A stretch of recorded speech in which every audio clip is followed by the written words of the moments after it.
Hello, my name is Brian. I'd like to talk to you about Mohawk Honda in Scotia Glenville, where they always go out of their way to please you. Yeah, before we get into White Heat episode 48, Mohawk Honda, our good friends, always supporting not just White Heat, but all of our brother and sister podcasts, whatever they are. I don't know what the technical term is. But, anyways, all the other podcasts under the Godzilla Media umbrella. Uh, Mohawk Honda is just great to us. And this spring, they're going to be great to you with your used vehicle because they're going to give you top dollar for your trade-in with a continuation of the Kelly Blue Book instant cash offer. That's right. Same day you come on the lot with your used vehicle, you're going to get a check in hand. Not 5 to 7 business days, not 1 to 3 weeks, none of that crap. The day you arrive is the same day you get your money for that trade-in.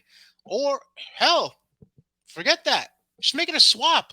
All you gotta do is go check out all the inventory over at MohawkHonda.com or check out their social media platforms, Facebook, Twitter, etc.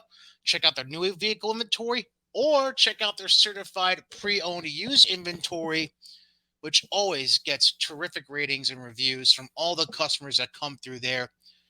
Just talk to any of the sales and leasing consultants. They're all ready to work with you to find the best vehicle for your budget and lifestyle. And hell, if you don't want to do that, fine. Just do the instant cash offer, and they'll do everything they can to make sure you get top dollar back for that vehicle. So go over to Mohawk Honda in Scotia Glenville. Check them out this spring. Mohawk Honda, where they always go out of their way to please you. As I totally forgot to put the banner up, but screw it. I did the read. That's all that's necessary. Hi, JJ. Welcome to So 48. Doing this a day later than usual because reasons. The long and short of it is that I found out Sunday that I got volunteered to pick up my niece and nephew from school this week because their grandmother that usually picks them up is on vacation and out of town for the week. So, because I got volunteered as Mr. Nanny, essentially. You got voluntold. Yeah, basically. Yeah, voluntold. That's yeah. The wife wears the pants. It's voluntold. It's not volunteered. You're right. You're right. Yeah. So, how has your past week been? And do you think you're ready for WrestleMania Backlash this coming Sunday? I guess. I don't guess. know. Had a busy weekend. I got a sunburn for the first time in 20 years. Whoa! You sunburned? Yeah, I was outside for a few hours, and luckily it was only on like my forearms, and it wasn't that bad. So that's not too bad then. Yeah, but I was just like Sunday night. I was just like, what? How did this happen? Okay. Right. on the count of three, at the same time, we're gonna say the worst place to get a sunburn for us. 1, 2, 3. The back. Top of your head. Well, we're not bald, so doesn't matter, dude. I've gotten a sunburn on the top of my head like when I was younger. It's terrible. Really? Oh yeah. I used to do landscaping in the summer. Freaking and you know what the worst thing is? Winter sunburn. And you get it right here, and it's so bad. I can't say that from experience, so from experience, so I will say the back, just because it makes that does suck. It sucks to sleep. So, Anywhozer. So yeah, we've got because we're recording this a day later than usual. We're recording this on a Tuesday instead of a Monday. That means we have 2 weeks of Monday Night Raw we got to cover.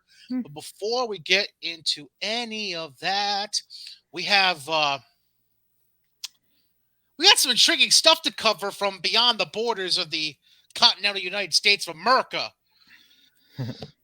And we're going to begin with New Japan Pro Wrestling. Wrestling Dontaku 2022 was this past weekend, Sunday to be exact, May 1st. And it was intriguing for a couple different reasons.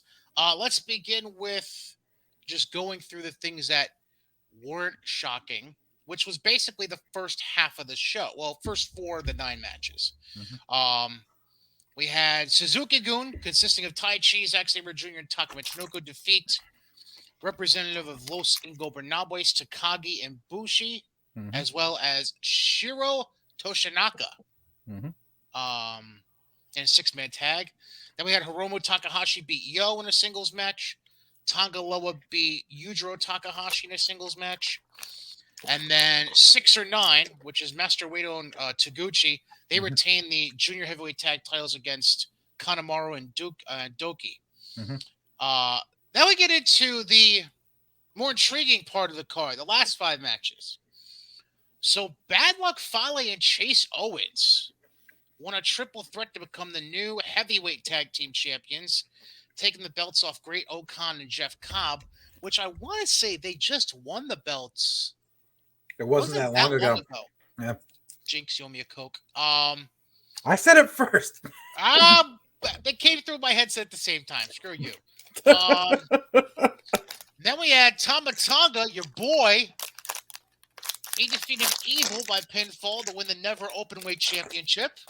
Ain't nobody realer than gorillas. Trying to think. Does that qualify as Tama's first singles title? Yes, it does. Now, obviously, we don't count any indies that he may have done beforehand in this case, but I'm pretty sure that's the first anywhere from him. So good for him. Congratulations. Taiji Ishimori becomes the new junior heavyweight champion by beating El Desperado by submission in about 15 minutes. Then we get into the part where I want to say a big fuck you to a special someone. So Hiroshi Tanahashi defeats Ishii to become the new United States heavyweight champion after he was vacated by Sonata due to the compounding issues he has from the, I think it's the orbital bone injury he had, if I remember correctly. The orbital, yep. Thank you, Will Ospreay. Go fuck yourself. But that's not the fuck you I want to send out. I want to send the fuck you to Juice Robinson.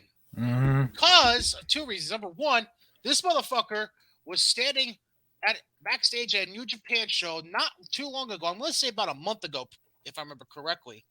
And this jerk off said, I don't know if I really want to do this anymore. I don't know if I could deal with the whole coming to Japan thing all the time. Then this motherfucker decides that he's going to attack Hiroshi Tanahashi after the U.S. title match. Like, suck a dick, dude. I can't. I can't. I really can't. And then, on top of that, now I'm before I finish the and then I think you're pertaining to, I'm just going to double check to see. Because what happened was, what had happened. So after the match ended, of course they write this shit in long form. Okay. So Chase Owens initially gets in the ring, and it looks like he's going to be the one stepping up, because they always do this whole next challenger step up thing, it seems like, after all their title matches in New Japan. Well, it turns out he was a distraction, because when Juice showed up to attack Tanahashi, Juice wasn't looking like normal Juice. He looked like a reject from Aces and Eights. And it turns out he's actually going to be a new member of Bullet Club. Because, would you like to use your word? Because reasons. Thank you. And he stole the belt. Because that makes sense. Oh, he stole the belt. Oh, great. Yeah, there was pictures of him backstage with the freaking belt, wearing the ghetto Aces and Eights gear. Oh, lovely. Jean-Pierre Lafitte and Bret Hart would like to talk to you. Then we end the night with Okada successfully defending the World Heavyweight title against Naito in just over 34 minutes. And then Bullet Club, led by Jay White, jumps Okada. And obviously that's to set up Dominion next month, which, by the way, has already got 4 championship matches announced for it. The 4 matches are, as I just mentioned, Jay White challenging for the World Heavyweight title against Okada. Tama Tonga will defend, and this is the part I left out from Tama Tonga winning the Open Heavyweight title. The Good Brothers showed up at Wrestling Dontaku. So Carl Anderson's going to challenge Tama Tonga for the Openweight title. Then the 3rd title match announced so far, Cobb and Great Okan will get their championship rematch one-on-one against Bad Luck Fale and Chase Owens for the heavyweight tag titles. And then, they're really counting this as a fucking championship match? Oh, God, Jesus Christ. I know the King of Pro Wrestling thing is. Yeah, that's what they're counting as the 4th. Oh, my God. Takagi's defending that against Taichi. Yeah. Like, what? How? I don't know. Reasons. I don't even know how you consider that an actual championship, but it's reasons. It's a gimmick trophy, so they can technically have something on every show. No shit, it's a gimmick trophy. I hate this shit sometimes. Anyways, yeah, just I give up. But I mean, I will give New Japan credit. They are doing good in trolling the basement goblins for everyone, because everyone thinks their fantasy booking is going to come true for the end of June, and it's not, and I'm going to laugh. Yeah, that because now Dominion's going to happen, and all these morons are going to think that come June 21st, Jay White's going to be the champ, and Carl Anderson's going to be a champ, and this, that, and the other thing, and none of it's going to happen. No. Carl Anderson, Tom is not dropping that belt less than a month. Well, no, it would be just over a month after winning it. That's not happening. No. Tama's not coming to AEW. Well, yeah, that's the bigger thing of the two. Yeah. I don't even know why I didn't even recognize that. Yeah. So another thing, by the way, that I have not mentioned yet, Best of Super Juniors. Starts. Hold on, I believe it starts this week, actually, if I remember correctly. And I will actually show you the blocks right now. Yeah, they announced them. Yeah. So there they are. The blocks are Block A. You have Taguchi, Clark Connors, Romu Takahashi, Kanemaru, Ace Austin, the current X Division champion in Impact. Hell yes. Alex Zane, Akira, Taiji Ishimori, the current junior heavyweight champion, and Sho. Block B, Master Wato, Robbie Eagles, Titan, Bushi, El Desperado, Doki. Doki. I don't know what I see. DOU and I don't know. Colloquialisms. Yeah, sorry. El Lindaman? Is that what it's? Yeah, sure. Wheeler Yuta, the current Ring of Honor Pure Champion. Like anyone cares. TJP. Who I believe is still contracted to Impact, if I remember correctly. No. Or is he just MLW now? MLW and New Japan. That's it. Okay. And El Phantasmo to wrap up the B block. So that gets started this week. Actually, I believe it gets started earlier today, but we'll obviously be updating that over the course of, and yes, I know that banner's not us. I'm going to change that real quick. Yeah, things happen. But yeah, I will. We'll obviously update Best of Super Juniors week to week up until it finishes at the end of the month. And all the basement goblins think Wheeler Yuta is going to win it all. Because it goes to show how much they actually watch New Japan. Or even, not even watch it, just keep up to date with it. Jesus Christ. Like, come on. Come on, dudes. Yeah, so next.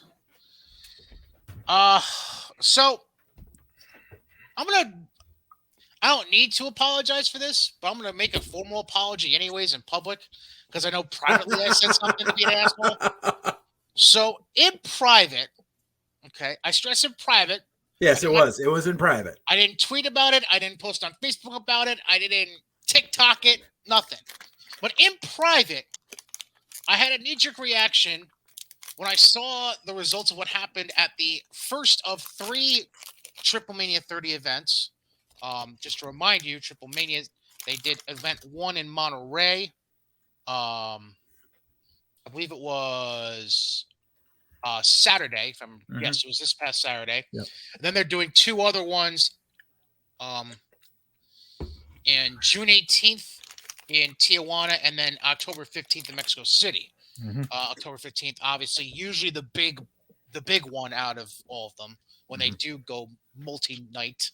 But my initial reaction when I saw it, because if you recall, a week or 2 ago, when we were talking about Triple Mania 30, night 1, we reported how Alberto Del Rio, or I should say Alberto El Patron, I believe is what he's technically called now. Yes. He had been booked as a replacement tag team partner for Laredo Kid in the 3-way tag match in the middle of the card, which we'll touch on in a second.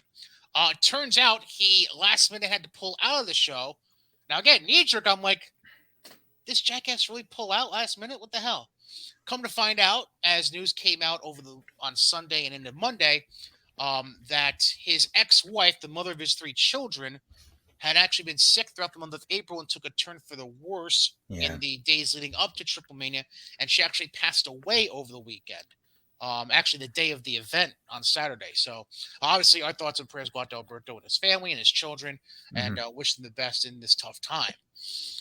And so, this is my apology. I don't owe one because I didn't put it in public originally, but Alberto, I'm sorry.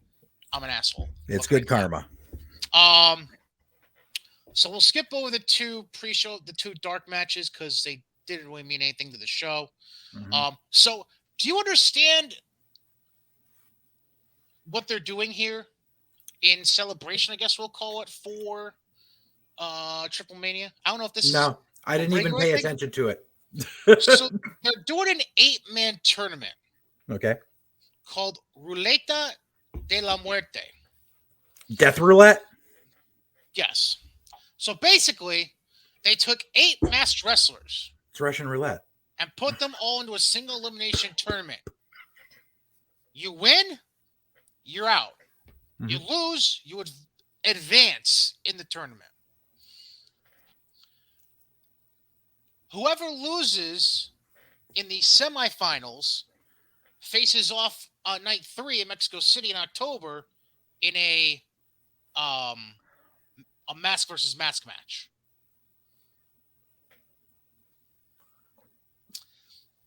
I know it's a regular thing. I think it's usually hair versus mask typically, or title versus mask. Or no, it's some combination, but it's but if a mask's online, okay. So basically your goal is to not stay in the tournament. Correct. Your goal is to win so you can get the fuck out. That's odd. It's different. It's different. So the 4 quarterfinal matches were at this past weekend's edition of Triple Mania. Ultimo Dragon beat Pentagon Jr. Yep. LA Park defeated Villano 4. Rayo de Jalisco Jr. beat Blue Demon Jr. And Kanik, I believe it is, right? Kanik? Yeah. Yeah. He defeated Psycho Clown. So the semifinals that'll be done at the Tijuana show in June, mid-June, will be Pentagon Jr. against Villano 4 and Blue Demon Jr. versus Psycho Clown. The losers going into a mask versus mask match in October in Mexico City. Villano 4 is losing his mask. Because Pentagon and Blue Demon are not. Blue Demon's not either. Right. So it's either Psycho Clown or Villano 4, and for Christ's sakes, it's a Villano. It's going to be a throwaway. Okay. Aside from that also taking place, did you know AAA had a mixed tag team world championship? Well, originally that was not part of the booking. But Cocaine Khan had to go put his little fucking stank on the show. So the title ends up being added to the card. Like, the match was already in place. There was already a triple threat, or was it? It was already a fatal 4-way mixed tag match in place. That was already there. But all of a sudden, they added last minute the fact that it was going to be for the mixed tag titles. And who ends up winning? Everybody's favorite couple these days. And this explains why dumbass lost the fucking TV title on Dynamite. Oh, we'll get to that. So Ty Conti and Sammy Guevara won over the current champions, who were Chico Tormenta and Ares, Maravilla and Latigo, and the other team was Sexy Star 2 and Commander. Sexy Star 1 should come back and break Ty Conti in half. Well, I'd pay to see that. You would pay to see that? Yes. Well, let me see if they've been booked for June yet. No, they have. I can't wait to see how the fuck this works. Oh, by the way, what? Huh? Wait, what? So, man, AAA really fucks with my head. So, All right, so there's technically 3 matches aside from the 2 semifinals of the You Want to Win tournament, not lose. There's 3 other matches already booked. Number 1, which was already known, the Hardy Boys taking on Dragon Lee and Jalistico. Then there's 2 other matches. You ever heard of an elimination steel cage match? Kind of. Okay. So they're taking 6 luchadoras, 6 females, stick them in a steel cage, and it's going to be Lady single Shani. Elimination. Oh, hang on. Lady Shani, La Hiedra, Flamer, Cheek Tormenta, Sexy Star 2, and Taya. Okay. So it's for the Reina Dorena's belt? Oh, no. It's about to get worse. Apparently, they're going to put a mask on Taya to start off with. The fuck? Because it's going to be this. I'm assuming it's going to be the same concept as what they're doing with the men's tournament. The final 2 participants in the women's steel cage match will then have a mask versus mask match that night. But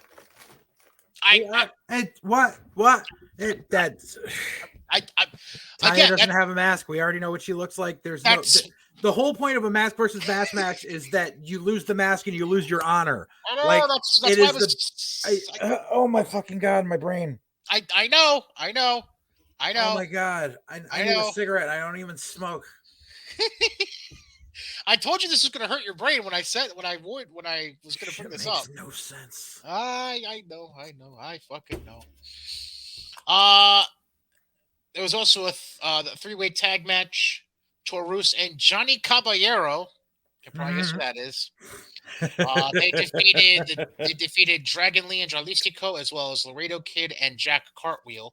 Who Jack Cartwheel is? I don't know, but it was a dude who replaced Alberto. Yeah. Never heard of him. In a trios match, we had Pagano, Bandito, and Taya defeat Cibernetico, Andrade, and Tiana Perazzo by DQ. And then the main event, the Bucks beat Hijo del Vikingo and Phoenix. Yay. In 16 minutes. So that's that. Yeah, that's just a fucking headache and a half. I can't even. I got nothing, dude. I wish I had something smart to say, but I really fucking don't about what AAA is doing there. I'm lost in the sauce. Now, this transitions me into something else because something happened at Triple Mania that needs to be touched on. And I'm going to I said touched on, so you put your finger to the camera to touch on it. Is that what you're doing? Touch. You're such a dick. I'm going to introduce my own little segment to the show because I feel like 2 people need to be recognized in this. You've got 1 or 2 segments that come in and out of this show, so I'm going to start one of my own. Okay. It's kind of inspired by what you have going on, but yours is focused on the indies. Okay. I'm just going to label this Welcome to the Black Book. Okay. So if you don't know what the Black Book is, to go back in time, Las Vegas, and this is referenced in the movie Casino, and I'm sure other movies as well. The Black Book is basically a book kept by the authorities, namely the FBI, of not very well-liked individuals who were banned from casinos and other buildings of the like in Las Vegas. Right. Al Capone was like one of the first people in this book, and so on and so forth. Very unsultry individuals. I like to put 2 as the first 2 names in this Black Book. Number 1, because he showed up at Triple Mania and now is claiming he's going to invade a certain show in about a month or so. Adam Scher, what the fuck are you doing? Yeah, that I think that pretty much sums it up. You show up to Triple Mania, I'm assuming welcomed by AAA. I don't think they would have allowed you to just walk up, take a mic, speak, and leave without knowing that you were there. Right. Basically, you said, fuck the Forbidden Door, which... You're banned. Right. But the reason I'm saying the phrase is... I know. So basically he's saying he's going to show up to the New Japan AEW event in Chicago with or without invitation. And basically he's going to go rogue, kind of like Kaz and Enzo did at the MSG show a few years ago. Or like that episode of Raw in Philly where Shane Douglas was there in the crowd and he just pulled off his shirt to reveal a fucking Hardcore Homecoming shirt and then security kicked him out. Right. I think Adams is losing his shit a little bit. Thank EC3 for that bullshit. Yeah, I know. I know. But weirdly enough, that's not the worst of the two. It's one thing to call somebody's mom a whore. Yeah. It's another thing when the mother's dead. Ryback, you're number one on the list, bro. And then not only did he say it, he doubled down on it later on. Oh, okay. Because I read it a few times, and it seemed like he was trying to make a metaphor about a single kid with a drunken whore mother, and not exactly saying it. In either case, it's still awful. But so okay, so he doubled down. Okay, never mind. I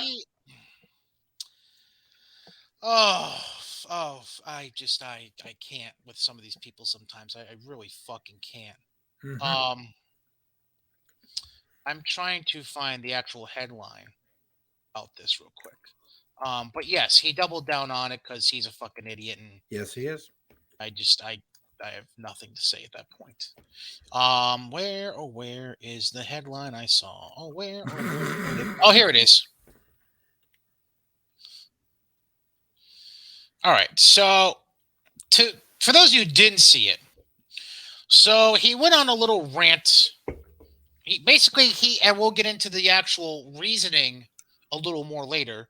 So Ryback was basically reacting to the NXT releases from last Friday. Mm-hmm. Again, we'll get into that later. Mm-hmm. Ryback will go on to say in his tweet tirade, quote, Vince McMahon, like most promoters, has an insatiable urge to have control. He had no control watching his mom get beat up as a child, which is a horrendous thing for a kid to witness as their whore mom tries to make ends meet.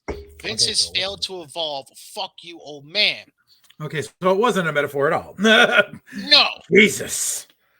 He followed up also by saying, it's so crazy how many people are okay with a psycho billionaire toying with innocent people's lives and whoring out a human circus, but can't stand the actual truth of that man's psychological weakness. 48 laws of power. Your clock is ticking, old man. You take nothing with you. I can't believe he invoked the 48 laws of power. And by the way, Vince's mother passed away at the age of 101. Right. Back in January of 2021. Right. But I did see something where he doubled down on that, and I can't find that specific headline, which is sad. I really wanted to find that. But yeah,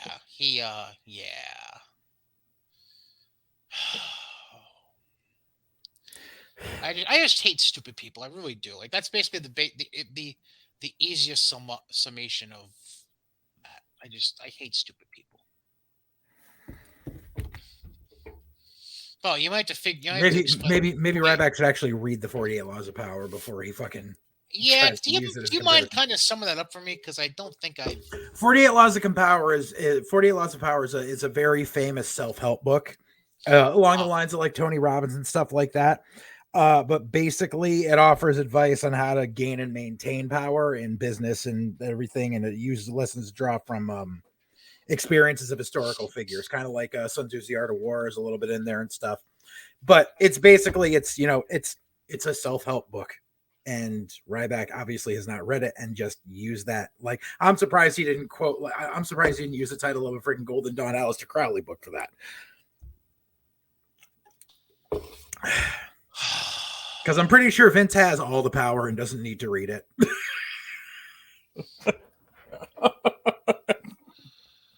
Oh boy. Well then, yeah, we'll just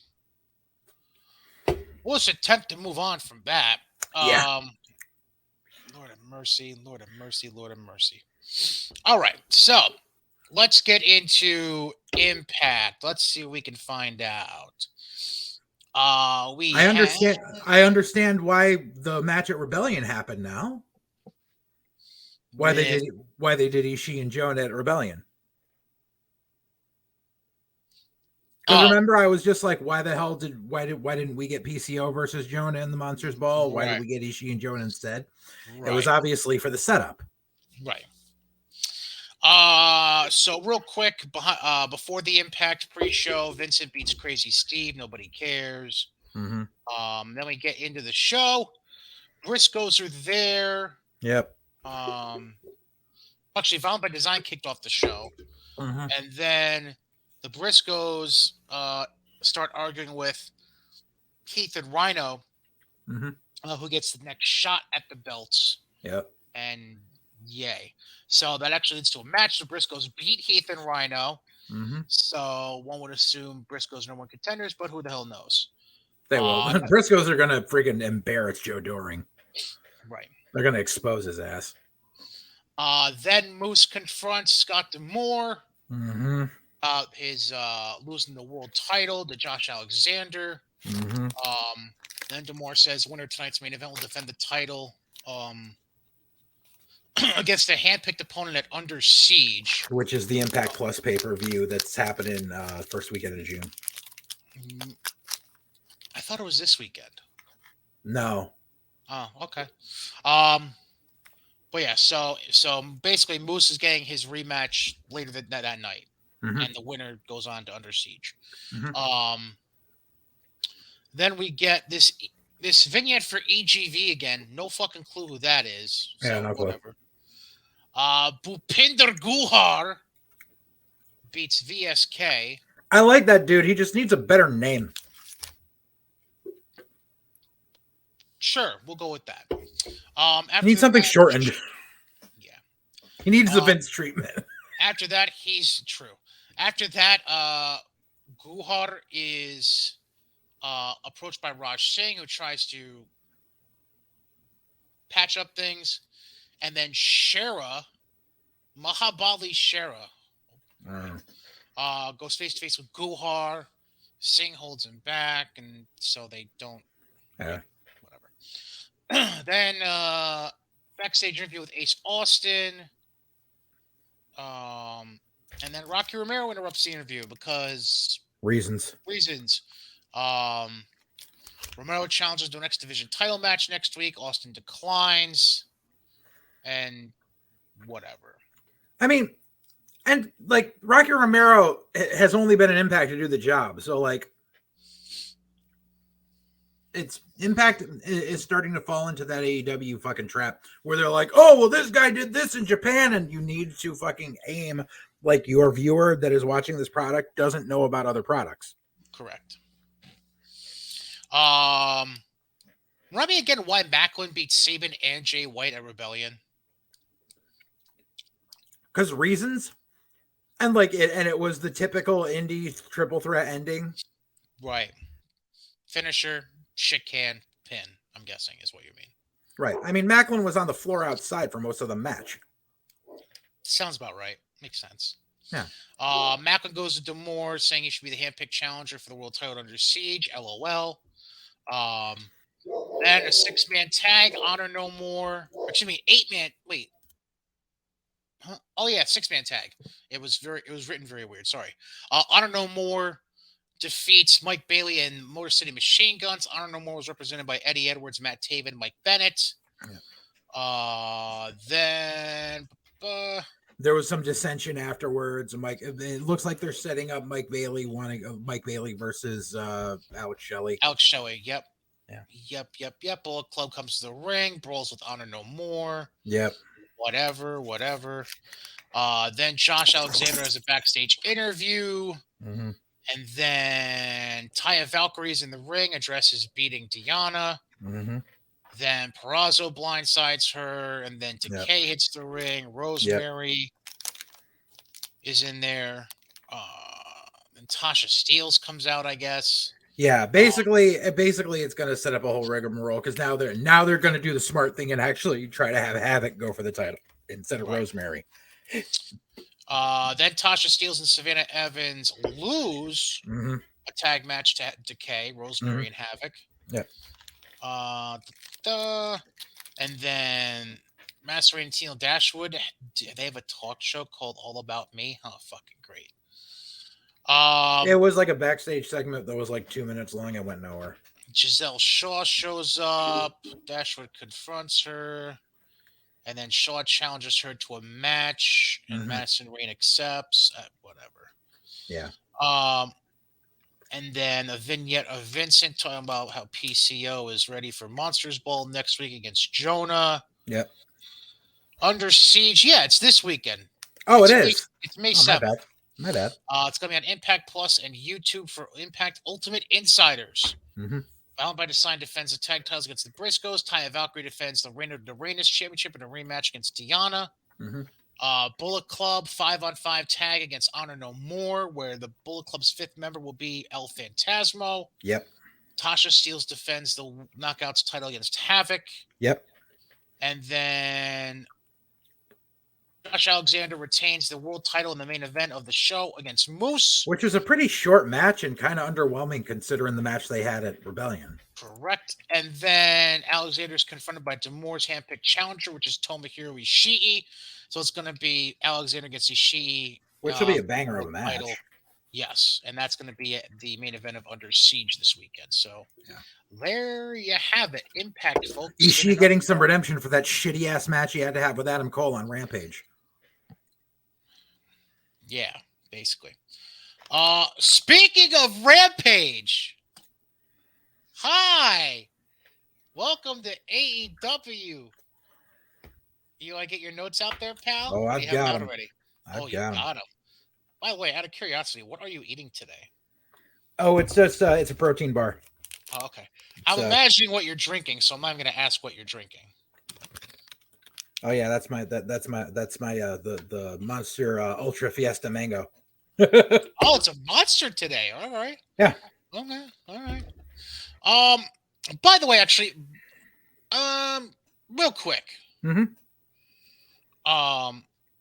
Before we get into AEW shit, thoughts also going out to Mark Briscoe right now. I'm not sure of the update, but the Briscoes missed their GCW booking over the weekend. Oh no! Because Mark's wife had pregnancy complications and had to be rushed to the hospital. Oh no! Now again, there hasn't been any update that I've seen or have heard. So obviously, yeah, fingers crossed. But yeah, so prayers going out to Mark and his wife and the family. But one would assume no news is good news so far. Again, so obviously our best for that. Also, one other thing before we get into AEW specific stuff, Cassie Lee and Jess McKay, formerly known as the Iconics, formerly known as what the fuck? The Inspiration. Yeah. They have announced since their contracts with Impact are done, they are done with wrestling for the immediate future. Good. They will never come back. I knew you would say that. That's why I was trying to talk over you. Doesn't mean they're gone forever, but they are done for the immediate future, and we'll explore other things, I'm assuming, like WrestleCons and acting, because I know they were taking acting classes and modeling and shit like that. So yeah. All right. That being said, let's get into AEW stuff. Let's begin with Dynamite. Dax beating Cash in the Owen Hart qualifier. What'd you think of the match overall, personally? I was kind of bored with the match. I noticed that they were trying to emulate a lot of the Bret Owen match from Mania 10. Correct. And shit like that. No, I was just kind of like not into it. But let's see. The one note I have, let's see. I love how fucking Sockface was just spouting off statistics on shit about these guys pertaining to their time before they were even in AEW. Like, they've had this many matches together as a tag team in 5 years and blah, blah, like, dude, shut the fuck up. No, they didn't. Right. You're wrong. Shut up. Right. Like, Cash's, like, second singles match in 5 years or some shit like exactly. That. I said the Basement Goblins will chant, "This is awesome" for anything. Let me say this much, at least, to defend FTR. Yeah. At least their mild tributes to Brett and or Owen are better than CM Punk's. Very true. And just gonna put that out there at least. I just want to know I really want to know how pissy they are now that Brett signed a Legends contract with Vince. Hey, FTR gets Mick Foley to manage them at an indie show soon. And they still get Brett to manage them at that big time show. Fuck him. So Dax wins. He's in the tournament. Then we have. That still doesn't have any brackets. And the finals are supposed to be in 4 weeks. Yep. And they've been talking about this fucking tournament for a year. Don't worry, it's gonna get better. Don't worry. Then right after that match, they decided that was a good time to announce that they officially booked their AEW World Title match for Double or Nothing at the end of May, which is going to be Hangman defending against CM Punk, and then Punk was on well, now I get it, but like it's convenient, I guess. Punk was on commentary for the Dax and Cash match. Then they show the thing on the Tron with the Hangman and Punk for Double or Nothing, and then Punk grabs a mic and does like a 2-minute promo walking around the ring and whatever. Yeah. So the question is, do they turn Punk heel for this or what?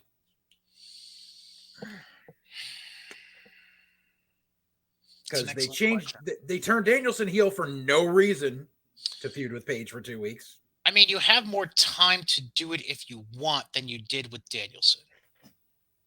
But there was no reason to in either case. Right. I don't know. We all know the end game here. I think it just depends on. You know what it really depends on, honestly? It depends on a multifaceted situation right now. Okay. So, in the background of everything, that hasn't really been in the foreground recently, has been a two-pronged issue with Hangman Page. The relationship or lack thereof that he still has with Dark Order, which is shrinking by the minute, which we'll get to at the end of this segment. Yeah. And the kind of sort of teasing of him and the Bucks. I'm not saying Heyman's going to turn heel now, but because here's what's going to happen. Inklings of it happening potentially. Right. Here's what's going to happen. More than likely, Punk's going to fucking win the belt because Tony Khan thinks if he puts his title on Punk, all of a sudden his ratings will shoot up, and they're not going to. They're not going to. So here's what's going to happen. Either Punk's going to win the belt, and that's not going to happen, and Hangman's going to turn heel afterwards going, you never fucking supported me as a champion, yada, yada. Or Hangman's going to fucking cheat to win, and the crowd's going to be pissed off, and then Hangman's going to be a heel and be like, you never supported me as a champion, yada, yada, yada.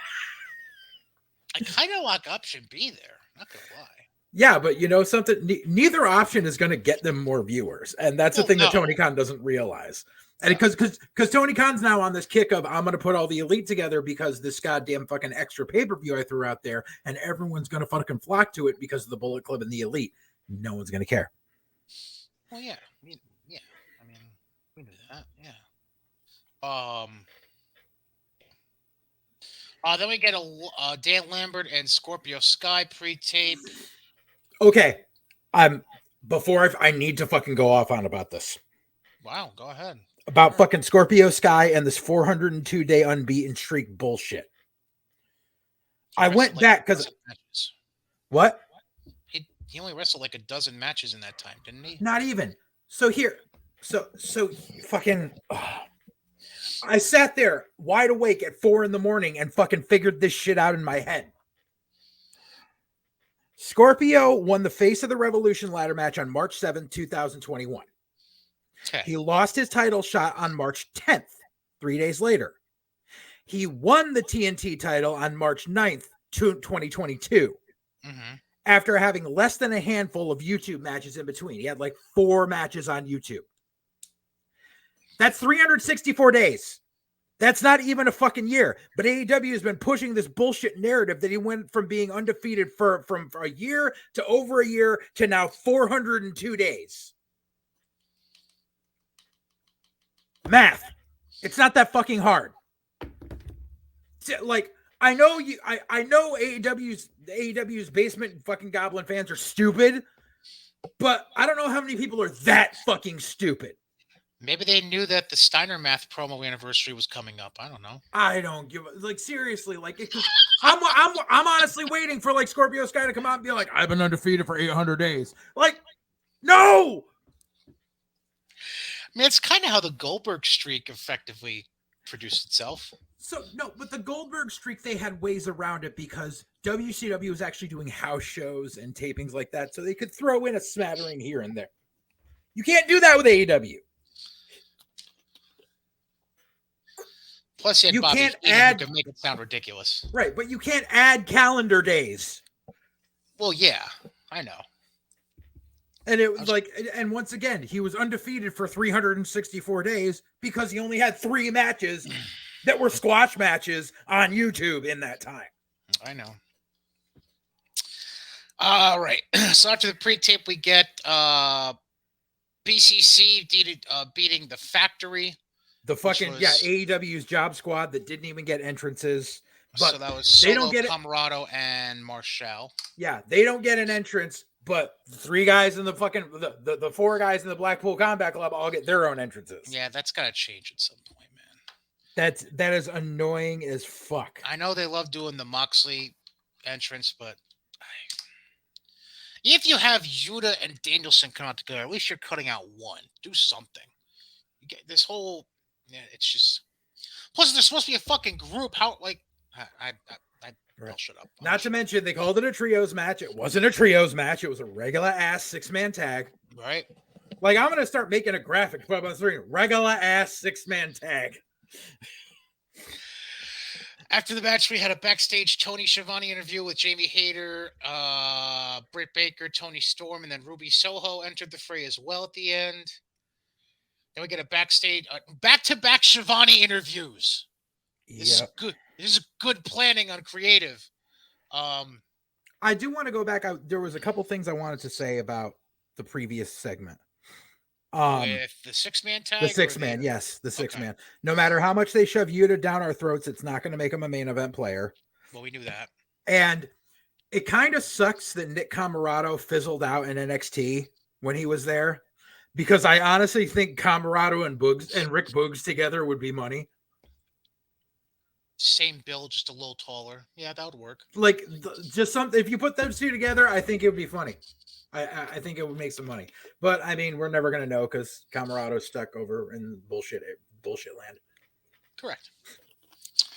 The second Tony interview was Christian and Jurassic Express, which got interrupted by Starks and Hobbs because Jurassic Express, we're basically saying they're open to facing any top 5 tag team because we had to make a point to the rankings. Right. That make no sense anyways. Correct. Then we get Wardlow beating Archer. Archer has not won a match on Dynamite since he beat Moxley for the New Japan US title. Damn.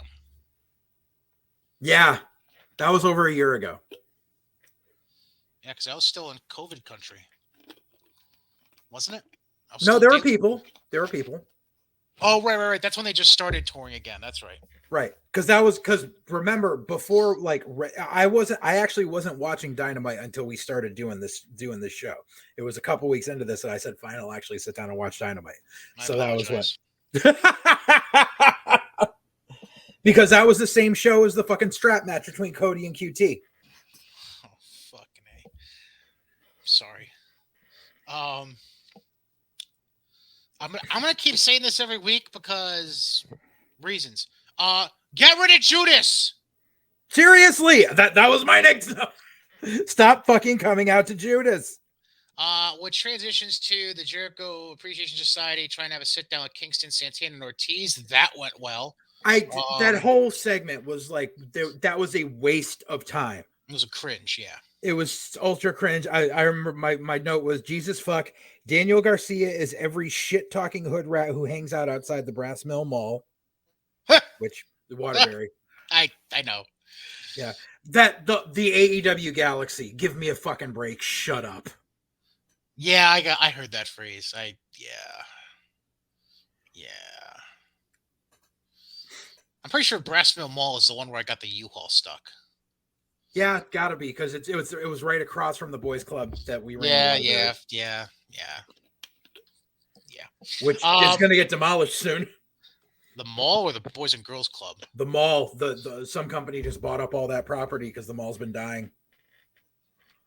Damn. And that mall's like not even 20 years old. Good. Take down the parking garage. I won't get a U-Haul stuck again. Anyways, they just put solar all up on that parking garage. Fuck. Yeah. Then we get to a Guevara pre-tape because fuck it, why not? Because we got to do a pre-tape from both guys for the ladder match. Yeah. Then we got Deep beating Sheeta in probably one of the stupidest street fights I've ever seen in my life.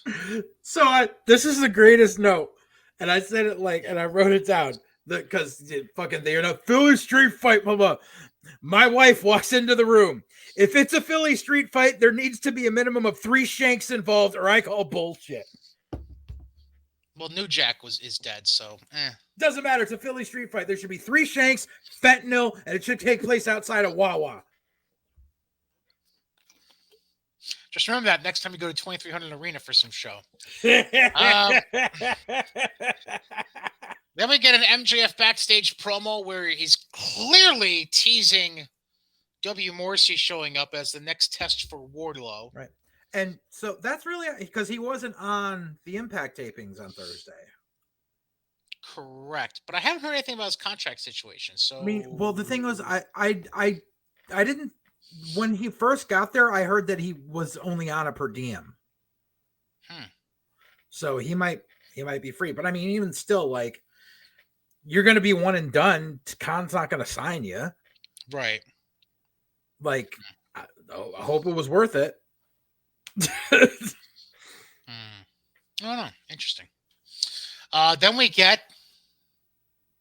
your favorite group. Oh, yeah. Malachi is Papa Shango now. The House of Black. The House of Black. So the segments... Go ahead. AEW doesn't recycle storylines, yet back-to-back we get Hikaru Shida and Serena Deeb part 89 and the House of Black versus the same 3 fucking luchadors that they've been fucking messing with for the last how many months? So the way the segment set up was Fuego del Sol was laid out at the top of the ramp. Yeah, basically dead. Yeah. He was Papa Shango. And the House of Black came out, and Malachi Black was basically going to do a ceremonial mask removal from Fuego del Sol, to which we had a guy dressed like how Alex Abrahantes has been dressing recently in the ring, talking. Yeah. Which allows Penta and Pac to come out and attack the House of Black. But then when they get to the ring, they're trying to approach Alex. Alex actually comes out from the back talking. Yeah.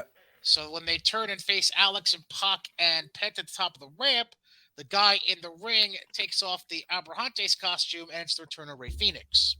Yay.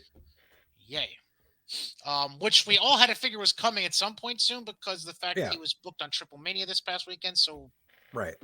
Scissor. Then we get backstage Tony interview. I can't believe you didn't pop for that. Sorry. Backstage Tony interview because there is a reference to that later on. It's from the show you don't even watch. That's unfortunate. Oh yeah, that was my note. Was Swerve still can't get on the Ace show? Backstage Tony interview with Swerve and Darby to preview their Owen Hart qualifier that's going on Rampage that week. I really want to know why fucking Tony Khan won't let Strickland have a match on Dynamite.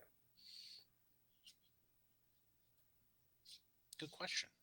Like, since he has gotten there, he has not. And every match has been on Rampage, and even Keith Lee, he only had that one squash match. Or no, yeah, he only had that one squash match, and then everything else has been on Rampage.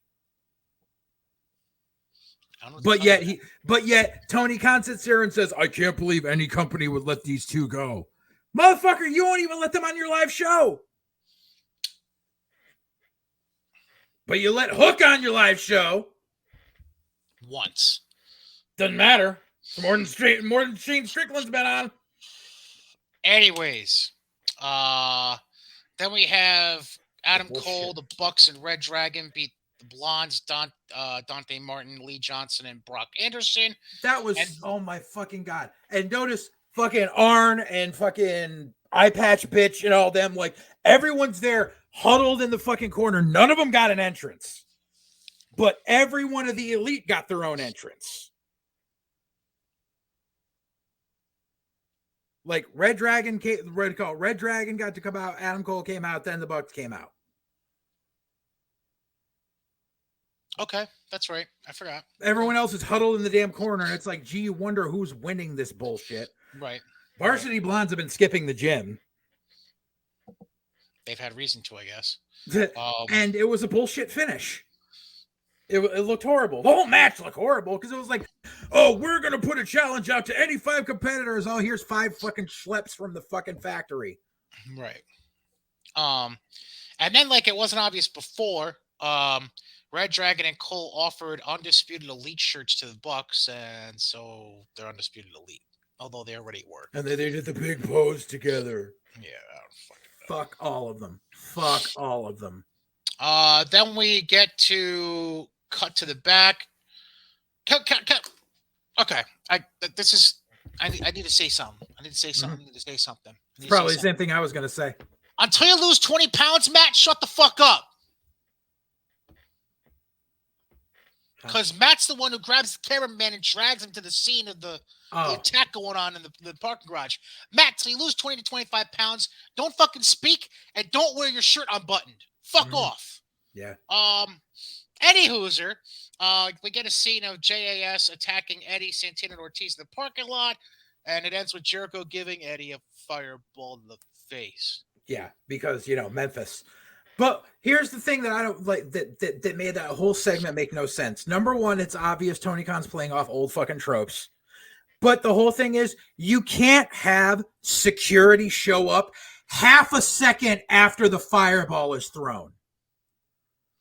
Yeah, that was bad. Like literally it took like a minute to drag the cameraman over to the part, but it's the entire dichotomy of how people got right there, buddy.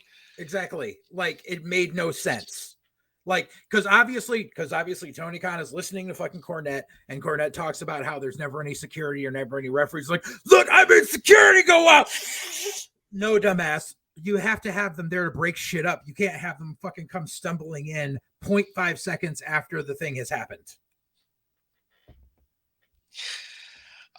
Then we end the night with the TNT title ladder match. Scorpio Sky becomes the champ again by defeating Sammy Guevara. So why was Sammy wearing his Inner Circle vest? I thought isn't it like pimped out more with different Sammy Guevara shit on it, or is it still? It still had the Inner Circle fucking logo on the back. And plus, it makes no sense because remember when right before all that shit happened, Sammy took off the vest and handed it to Jericho and walked away. Right. He's cheap. I don't know. Gotta love that stupid flippy do and landing on nothing that Sammy did. He was on top of the ladder and he went and he couldn't reach the belt and he saw Scorpio. Oh, yeah. I'm gonna do a flip. Boom, right on his shoulder. The twisty McTwist thing. And I giggled my motherfucking ass off. Yeah. That was like the first high spot of the match, I think. Yeah. Barbed wire ladder. Why? For the fuck of it? I don't know. And because everybody has a barbed wire ladder at home, don't you? And it's a ladder match, so it's no DQ, lazy booking. Why didn't they just have Paige and Lambert kick the shit out of Sammy while Scorpio climbs the ladder? Like, they obviously had Paige Van Zandt come out and all that shit and fucking do that shit with Ty, which was god-awful. Right. But, like, you obviously have more people in America's Top Team that could have you could have done the fucking Taker and Yoko casket match. Just kick the shit out of them and have fucking Scorpio climb and get the belt, and we're done. Because that match was terrible. I know. And I mean, I could really give a fuck because both of them are trash humans, but still, like, this belt means less than nothing now. Like, everyone, like, I love how there's been so many people like, because people are like, you just turned this into the 24/7 title. People are like, no, you see, WWE plays hot potato with the belt because they don't know what to do with it, but TNT does it because it's part of a long-term story and how it helps elevate people by putting it above. Don't you remember the Attitude Era? Yeah, I remember the Attitude Era. It fucking sucked. Shut up. Then we get to the show you don't watch, Rampage. Opens with Darby beating Swerve in the Owen Hart qualifier. Poor Swerve. Yeah. Then we get a Shawn Spears pre-tape again, teasing W. Morrissey showing up on Wednesday. Yay. Which I'll come back to in a second. I have a reason for it. Then we get the Baddies, as they're officially called now. Kiera Hogan, Red Velvet, and Jade Cargill in a 6-woman tag. They beat Willow Nightingale, Sky Blue, and Trisha Dora. Poor Willow Nightingale, number one. But number two, why the fuck is Red Velvet like Red Velvet is best buddies with the chick that kicked the shit out of her for the past 2 years? I have nothing for you. Like, literally, that's been Red Velvet's whole storyline is I get the shit kicked out of me by Jade Cargill. On occasion, when Jade's busy, I get the shit kicked out of me by Brett. That's been her whole story. I don't know, man. Then we got a backstage interview with Shivani with Darby and Swerve. Swerve basically saying, I'm rooting for you, represent... I don't fucking know, whatever. Then we get Keith Lee squashing Colton... Well, wasn't technically a squash, but he beat Colton Gunn. Yay. Then we get another backstage Tony interview with the Hardys, talking about, Jeff's going to be in a qualifier. Yes. So, again, we'll come back to that. Then we get a pre-tape with Undisputed Elite, talking about Bobby Fish taking on Jeff Hardy in that Owen Hart qualifier that they just mentioned. Then we get Danhausen calling out Hook. Hook comes out like he's about to beat the shit out of Danhausen, but they get interrupted by Smart Mark and Sterling. No, Tony Nese blindsides the two of them. Yeah. And then they send Mark and Nese packing eventually, and they're basically teasing Danhausen and Hook getting together. They're doing RK Bro. Lovely. Then we get a backstage interview by Lexi Nair with Gun Club.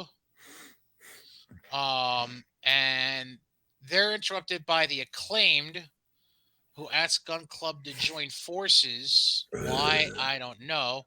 Because reasons. And this is why I did the scissor reference earlier, because the Acclaimed were doing the scissoring thing when they were asking Gun Club to join them.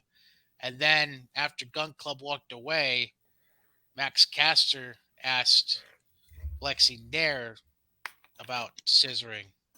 Because that's PG. Fucking Max Caster. Can't stand the kid. Main event, Samoa Joe retains the Ring of Honor TV title over Trent. Was having a post-match interview done. Got cut off by Lethal, Sanjay, and big old Arab guy. Hindu, not Arab. Hindu. Great guy, Ukali. Sorry. I can't remember his first. Oh, Satnam Singh. That's what it is. Yeah. So Lethal eventually gets in the ring, and him and Joe are going at it. But before Singh or Sanjay get in, was it security who cut? Yeah, I think it was a bunch of security who cut them off. Because Singh couldn't have just swabbed them out of the whatever. Once again, we had a fucking Ring of Honor title match on AEW TV because Ring of Honor has no TV deal. Right. And the more you do this, the less them titles mean. The more you know, the less they mean. So a couple quick notes that I have, a couple of news notes, and then a couple of opinions I gathered from AEW this past week. Number one, news. So apparently, morning of Dynamite, they had to rewrite the show because Hangman Adam Page tested positive for the COVID. You didn't know about that? I was unaware. Oh yeah. That's not the way they ended up revealing the Double or Nothing match with Punk was not the original intent. So they had to rewrite and figure that shit out, and yeah, that's how they decided to reveal it, because Hangman couldn't be on the show because of the COVID. That's number one. Number two, Joey Janela, and Stu Grayson did not have their contracts renewed, and they've been effectively written off by AEW. Yeah, Janela cut a promo at GCW, which was fucking cringe. Correct. And Grayson, he hasn't said anything, but he's been removed from the roster page, so one would assume he done. Mm-hmm. Then two things I noticed. Number one, Hook has tattoos that look like a 3-year-old drew them on him. Mm-hmm. They're just no. I mean, they're drawn by a 3-year-old on the body of a 15-year-old, so that doesn't really shock me, actually. Second of all, so you know how I've been referencing the whole teasing W. Morrissey thing? Yeah. As Wardlow's next opponent? Yep. But we're still fucking calling it a mystery opponent! Yep. This is your graphic for Dynamite this coming Wednesday. Yep. I know it's grainy, so I'll explain it. If you're watching on YouTube, top left, an image of Jericho versus Santana, what they're calling a grudge match. Sure, fuck it, why not? Bottom left, I think they're technically calling it a trios match. Who the fuck knows? Tag. It's Butcher, Blade, and Angelico representing the Andrade family office against BCC. Bottom right, they're teasing Wardlow versus MJF's mystery opponent with a picture of MJF and the WWE or I should call it the AEW vacant figure in the background. Well, we know it's fucking W. Morrissey because him and Spears teased it this week. I mean, they teased it, but God knows they could be fucking Enzo, for Christ's sakes. That would actually be pretty fucking hilarious. Just because I want to see Enzo get killed. Bob to oblivion. Top right is Fish and Hardy in the Owen Hart qualifier, which I'm coming back to in a second. Mm-hmm. And then middle of the screen, prominently in the top, for the unification of the Ring of Honor women's titles that didn't have to be put in this position to begin with, but fuck it, they did it. Deanna, the real champion, against the interim champ Mercedes Martinez to unify the belts. Now, the reason I'm keeping this graphic up, Mr. Alexander. Yes. Remind me again when I keep wanting to say Death Before Dishonor. Jesus Christ. Remind me again when Double or Nothing is. Double or Nothing that's the one that's coming up, right? Yes. So which remind me when that Memorial Day weekend. So 3 weeks. Thank you very much. When is Memorial Day weekend? Like 3 weeks or so. Okay, Memorial Day weekend will include Friday. We'll call it 24 days away. Yes. Because they're going to be in Vegas for Rampage anyway. So we'll call it 24 days. Yep. Why the fuck we still having qualifiers for a 16-man tournament? That's got to happen and end almost before your pay-per-view. Because they haven't figured out the brackets yet? Suck a dick.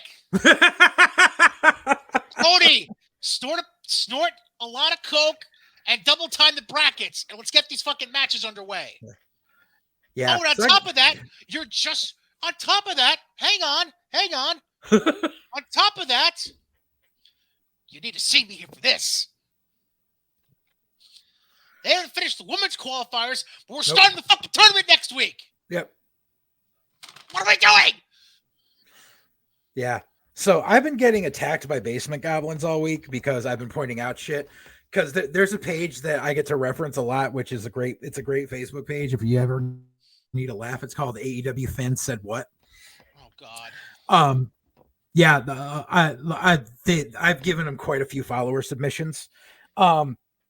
So people actually have been posting shit like how amazing it is that Jeff Hardy is in this because Jeff actually worked a match against Owen, and they showed a picture of Owen working a squash match against a 17-year-old Jeff Hardy. Because that counts. He's not even in it yet. It's a qualifier, motherfuckers. Well, you know he's going to be in it because they're not going to put both members of Red Dragon in this shit. You never know. They're also not going to have Jeff Hardy lose already. It's Tony Khan. I know, but I mean, so there's that, and they're like, whoa, why can't you? Of course, I got called an e-drone because obviously none of them have actually watched the show to know that I criticize WWE just as much as I do. Right. But it's just unfucking believable because we're stuck in this we're stuck in this fucking loop of we're gonna throw everything at the wall for TV and not even worry about our pay-per-view. Like, okay, yeah, you announced Punk and Page for your pay-per-view, which has zero build. Zero. The only build, like, I don't care if you had to rewrite Dynamite this week. The only build it had was they looked at each other on the ramp 2 weeks ago. Because reasons. Like, you can't very well say that, the rankings bullshit because stupid ass Hook is undefeated because all he's had is squash matches. Right. Like, you can't even go that route because Punk has a fucking loss against MJF. Like, everything just, it makes no fucking sense. And it's not gonna fucking matter because no one's gonna care. Go ahead and put your title on Punk. No one's gonna care. No one's gonna fucking care. No one's gonna care. I fucking can't with this company and the fucking Japan pay-per-view. Like, people are still out there making all these fantasy booking shits, like thinking that Wheeler Yuta is going to win the whole Super Juniors thing now, just because he's the one fucking AEW guy in that shit. Like, no, dude, he is not. He's gonna be lucky to get like 2 wins in that fucking tournament. Like, and the thing is, so Khan pushed to have Wheeler Yuta put in there so that there's some AEW representation, right? Yuta's gonna lose and lose and lose, and what does that do for your Ring of Honor Pure Championship? Fucking nothing. Exactly. And like, it's just, so all these people are like, oh yeah, Jay White's gonna beat Okada, so then Jay White's gonna defend the fucking IWGP title at Forbidden Door, and that leaves it open for Okada to face Danielson and all this shit. Like, no, none of this is going to happen. None of it. Nope. This is what you're going to get. You're going to get Wheeler Yuta versus Robbie Eagles in a grudge match from the fucking Super Juniors tournament. Right. Like, it'll be a rematch. You'll get that. And like I said before, a glorified New Japan Strong show. Right. Like I said before, you're going to get fucking Jay White and the Good Brothers versus Adam Cole and the Bucks, the fucking Bullet Club versus the Elite. Or they'll make it a 5-on-5 and it'd be the Undisputed Elite versus Bullet Club, and they'll bring in El Phantasmo and fucking just Robinson. Now you're talking. Yeah. And like I said, Juice Robinson. Now Bobby and Kyle want the payday too. Fuck them. Right, exactly. Well, I mean, if they didn't get that, they probably would have been put in there against another fucking Japan tag team. But I mean, it's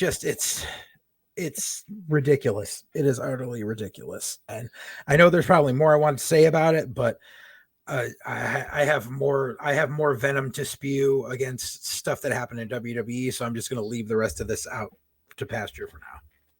Okay. Speaking of venom towards WWE, this past Friday, April the 20th. So I'm not as mad. I'm not as mad with these releases, but I'll let you go through them and then I'll tell you why. So a bunch of NXT talent were relieved of their duties. I'm going to work from the bottom, work my way up. These are all in-character names I'm giving, by the way. Mm-hmm. Raylan Divine. Who? Yep. Mila Milani. Who? Thank you. Draco Anthony. He had a couple matches. Not butthurt about it, though. Yeah. Sanjana George, who? I'm gonna. I want to say that might be Sangha, and they couldn't get Waller to say Sanjana correctly, so they just called him Sangha. I could be wrong. Which makes sense. And actually, I found out that Sangha was in fucking Rinka King years ago. Oh? Yeah. So he's been doing this shit for a while. They basically brought him in on a trial basis, and they were like, "Now we're good." There you go. Then we get to the 5 notable names. This first one I know you're not mad about, Persia Parata. I'm very mad about that one. Really? I love Persia. I didn't like Indy. You've never liked Indy. We know that. I love Persia. Harland. It sucks, but we'll get to it. Malcolm Bivens. However, he asked for his release, and he's actually been working. He's been working without a contract since February. And there's talk that one reason he might have been released is that he said no to managing Omos, hence why MVP flipped off Bobby Lashley onto Omos. Not gonna lie, I would have said no too, but yeah, just saying. The last two, Dexter Lumis. That's sad. And Dakota Kai. From what I heard, Dakota was asking for her release too at the same time as Bivens. Correct. And then we got one more release on top of it that asked for their release just yesterday. Yes. News, and this isn't just recently. He's been asking several times apparently. Roderick Strong is asking out. Now obviously he hasn't been granted his release yet. I thought they had. Not unless it happened since we started the show an hour ago. I thought like yesterday I had read that they actually had offered it, but I'm gonna get to Roddy in a minute. By the way, real quick, Stu Grayson AEW unable to come to terms on new contracts. That just confirms that Stu is actually done at AEW, like we mentioned earlier. Which means Uno is going to be gone soon too. Probably. Go ahead. So as far as the releases that did happen, number one, they're all NXT releases. So they can't really fall back on the budget cuts thing because all of them are making minimum wage. They're making 75 to 85 grand a year. Right. I mean, actually, that's more than like before NXT guys were only making like 40. But I mean, still, so they're making like 75 grand. So like Bivens, I'm not sure if Stokely just wants to back away from the business completely, or if he wants to go back to taking bumps. Like maybe he's got that bug, which I mean, but he stuck it out for he stuck it out for longer than he needed to because he's been done since February. And the thing is, it's Bruce Pritchard's fault for not trying to find a way to write him off otherwise. Like, and just kept stringing him along. Dakota Kai, she really hasn't been doing much. I've never been the biggest fan of her, but like I said, she's been asking for her out too. She probably just wants to go back to England. Because she was England, or not New Zealand, right? You're on mute, dude. Sorry, I had a cough. That's why. Right. I believe Dakota Kai is actually originally from New Zealand. Okay, it is New Zealand. Yeah, my bad on that. And as far as the others go, I mean, like, it sucks about Harlan, but apparently he just wasn't getting it. And same thing with Draco Anthony. Like, that was another homegrown guy who was basically a clone of Sean Dean. Right. But I guess they just said they weren't getting it. And if they're not getting it, there's not much you can do for them. No, you're right. You know, it's like, yeah, the kid looks like Brock Lesnar, but if he can't figure out shit, he can't figure out shit. So right. Sorry, dude. And I know he's got to be pissed because he gave up a football career for this. But sorry. Like, nothing I could really do about it. Dexter, I'm sad about because I don't think he got a fair shake. I think he should have at least gotten a tryout on the main roster. Did he ever have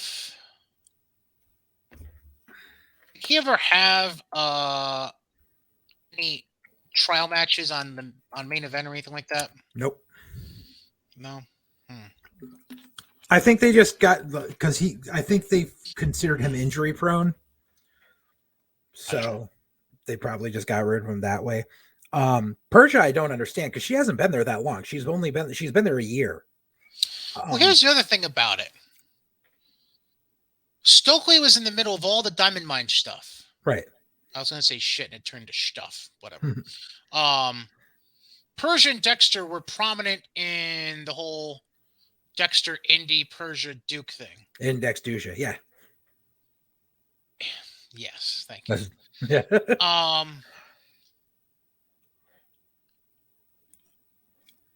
And obviously Harland was in the midst of all the Gacy shit. I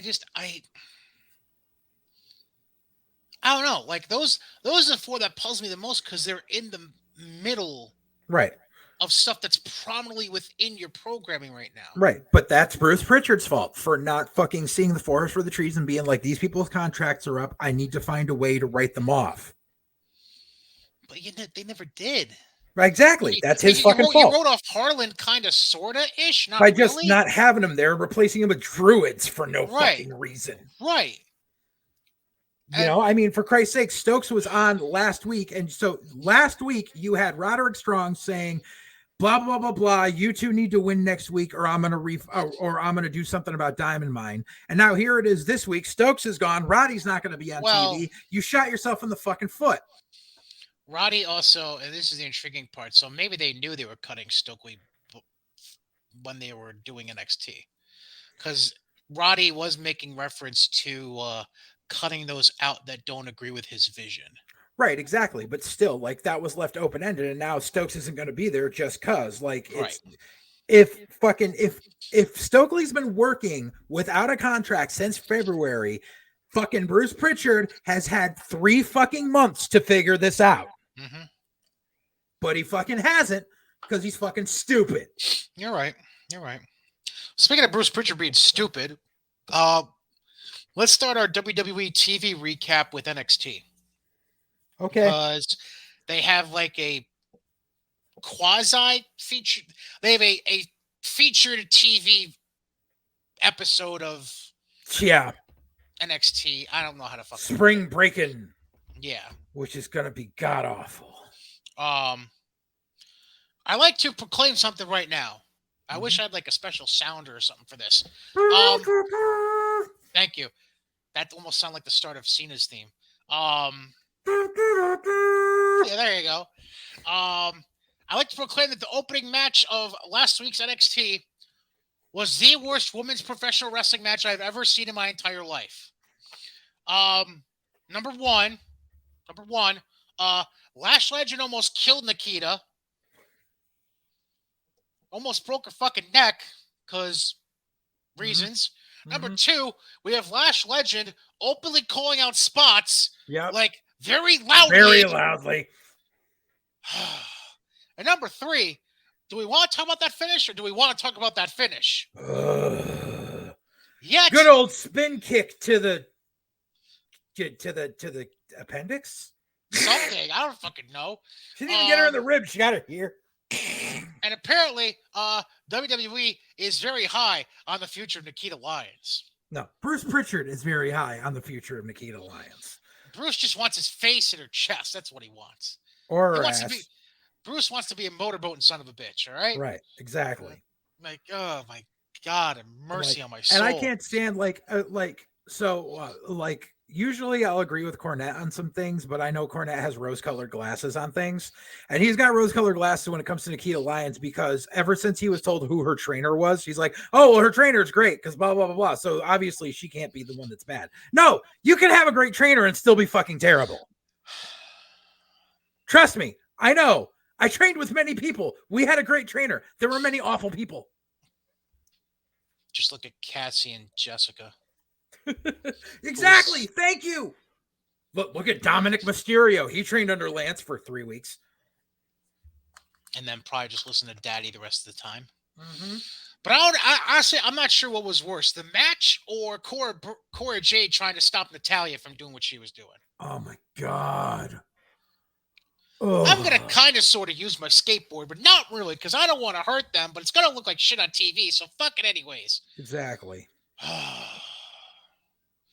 Then we had the promo that you mentioned with Roddy and Diamond Mine where Roddy was going ham on Diamond Mine and all that. Mm-hmm. And then he revealed that the Creeds were facing Viking Raiders at Spring Break in the following week. Then we got Von Wagner beating Tony D after Santos attacked Tony while the ref was distracted. Yeah, a heel versus heel match where a heel interferes because we need that. Yep. It's like the worst fucking booking ever. I feel like nobody can decide who the face is because you have people cheering and booing for Tony. You have people cheering and booing for Legado. It's because it's because of that. They need to get out of the goddamn PC. They need to go back to Full Sail like it's being rumored. No, that was Meltzer. There's no truth to that rumor. Why? Obviously that's. And the thing is, they won't go back to Full Sail because they fit more seats in the PC. Full Sail only holds 400 people. Then we get a backstage segment with Toxic Attraction and Roxanne Perez. Yeah, thanks for coming out, Roxy. You got your whole 1 week push. Yeah, we'll get back to that in a second. Then Nathan Frazier was going to make his debut, but Grayson Waller decided, fuck you, and attacked the dude that Frazier was going to face before Frazier even got to the ring. Then Waller just started talking stupid in the ring, and then Frazier jumps him, and yay. Now we get Frazier and Grayson this week, right? Or is it a three-way? Yes, this week. It's those two. Then they announced the women's breakout tournament starts in 2 weeks, which is a brand new thing. They had vignettes on and off the rest of the show with 3 people that I never fucking heard of. So I guess one of them has some indie clout, not a lot, but I think worked down in Texas because I was looking them up as it came up. Right, and my assumption would be Roxy will probably be in it as well. I think Lash Legend said something about being in it, maybe. Oh, Christ. I don't remember. I could be wrong. Then we had Tiffany Stratton get an interview backstage, and then she was cut off by Grayson Waller, and they were having this weird spoiled kid fucking flirtatious bullshit. Right. Yeah.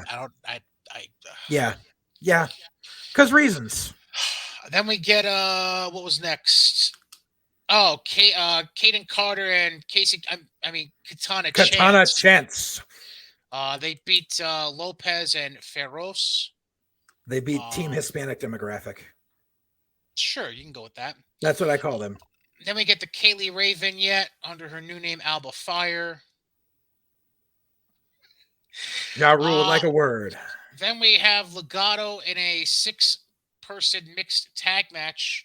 But before we can have the match, somebody jumps Brooks Jensen backstage, so it turns into a handicap match with Briggs and Henley. Because reasons. And Legato wins. Then Natalia and Lash Legend backstage interview. Trick Williams in the ring. Losing, but in the ring. That's shit. He gets pinned by Solo Sikoa. Obviously, this is how bored I was with NXT. It was 3/4 the way through that match before I realized Solo was facing Trick and not Mello. Wow. Yeah. It's a pretty big difference. I know. Height and build-wise. Yeah, I know. Jesus Christ, dude. Then we get Legato backstage. I think Santos was just referencing Tony D the whole time, if I remember correctly. Yes. Then we get Viking Raiders squashing Blade and Nofe as a tune-up for this coming week against the Creeds, apparently. Yep. Then we get a vignette for Wes Lee. What they're doing with him, who the fuck knows? Inspirational video. Yeah. Him staring off at the sun on the beach. Sunset, beach, ocean. Sure. Thoughts. Then we get Tony D doing a backstage interview. We're introduced to the 2 guys that have been helping him out. Who had a match on fucking Level Up last week. They're called Stacks and 2 Dimes. Yeah. Because stereotypes. Fuck you. Uh-huh. Mandy Rose beats Roxanne Perez in a non-title match. Thanks for coming out, Roxy. You're done now. Wendy Chu chases them away with water guns that I don't think were even filled anyways. Then Toxic Attraction's retreating up the ramp. A net comes down because this is a fucking Roadrunner cartoon. Because Wendy Chu had the easy button from Staples on her, apparently. It's fucking so dumb. That was easy. And then once they get the net off them, Wendy Chu and Roxanne Perez spray silly string all over Toxic Attraction. The net didn't even land on fucking JC Jane. Oh, was it JC? I thought it was fucking Priscilla. No. Gigi was like fighting, but didn't even land on her. So then she goes under it to be like, "Oh, I'm stuck." It was so bad. That was JC, yes. Then we end the show with Gacy coming out doing a promo. He's interrupted by Rick Steiner. Oh, he's magically free.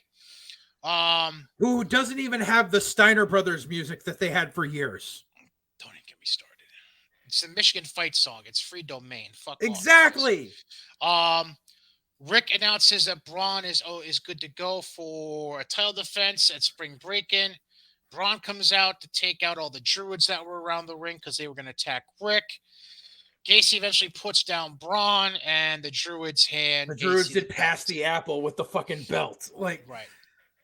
Okay, I have so many thoughts on this episode and on NXT in general. Go ahead.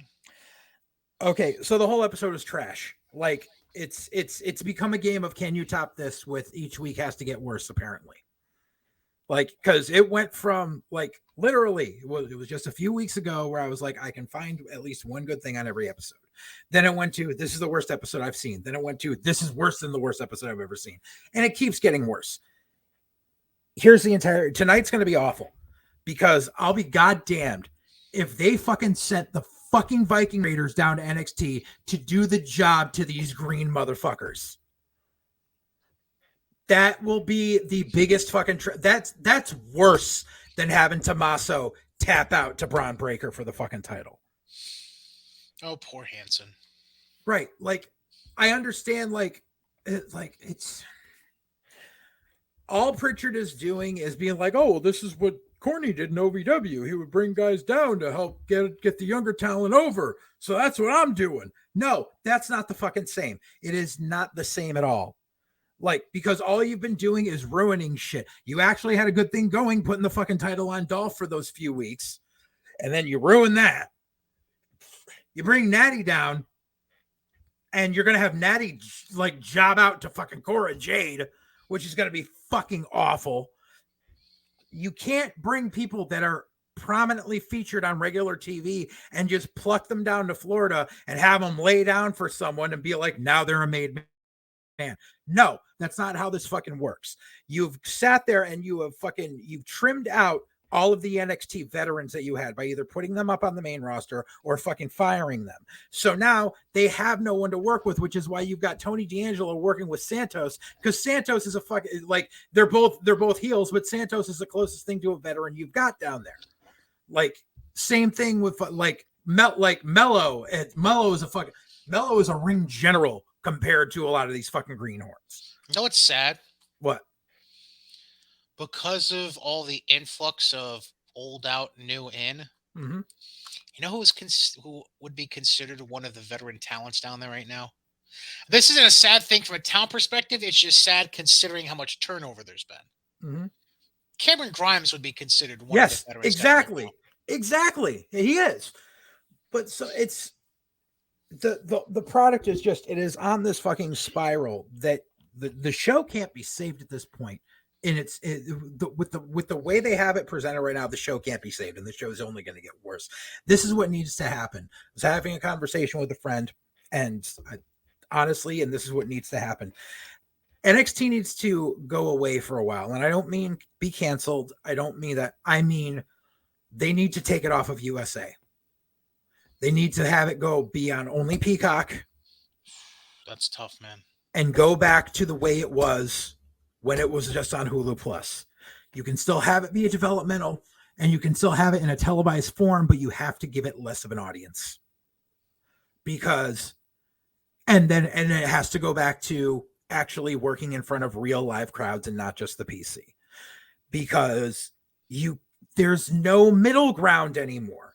At least, even Attitude Era, if you had new guys coming in and they train under Dory in the fucking factory, not the factory, in the warehouse, the fucking dojo, right? And then they could get sent to USWA or to Puerto Rico or somewhere to get fine-tuned. These people have nowhere to get fine-tuned. They train in the PC, and then boom, you're on fucking national TV, and it doesn't work. They need a smaller audience. There is no smaller audience right now. You took away Evolve. You fucking bought that. So you can't even fucking put them there. There's no OVW. There's no Evolve. There's no Deep South. There's no this. There's no indies that you want to fucking work with anymore. And you can't use the OVW model for national television. The OVW model was there for small territorial TV. Mm-hmm. For cable access 9 on fucking Saturday at fucking 3 p.m. You can't put it in a fucking primetime spot. These people are not ready. Let me give you a list of names. Actually, before that, First off, I want to give a slight correction.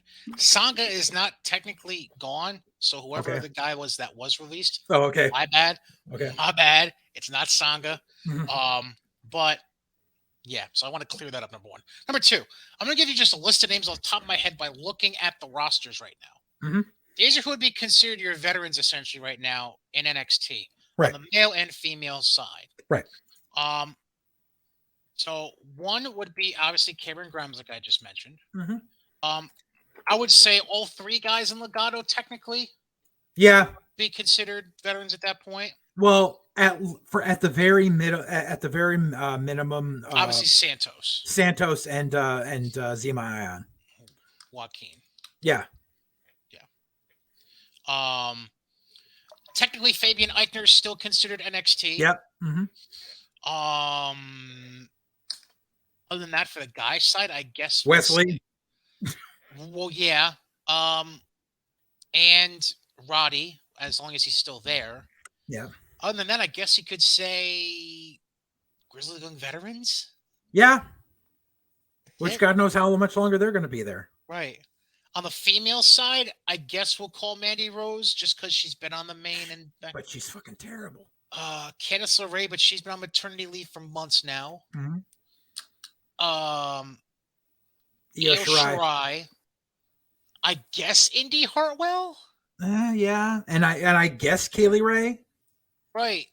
Even earlier than Kaylee Ray, you still had Kaden and Katana. Right.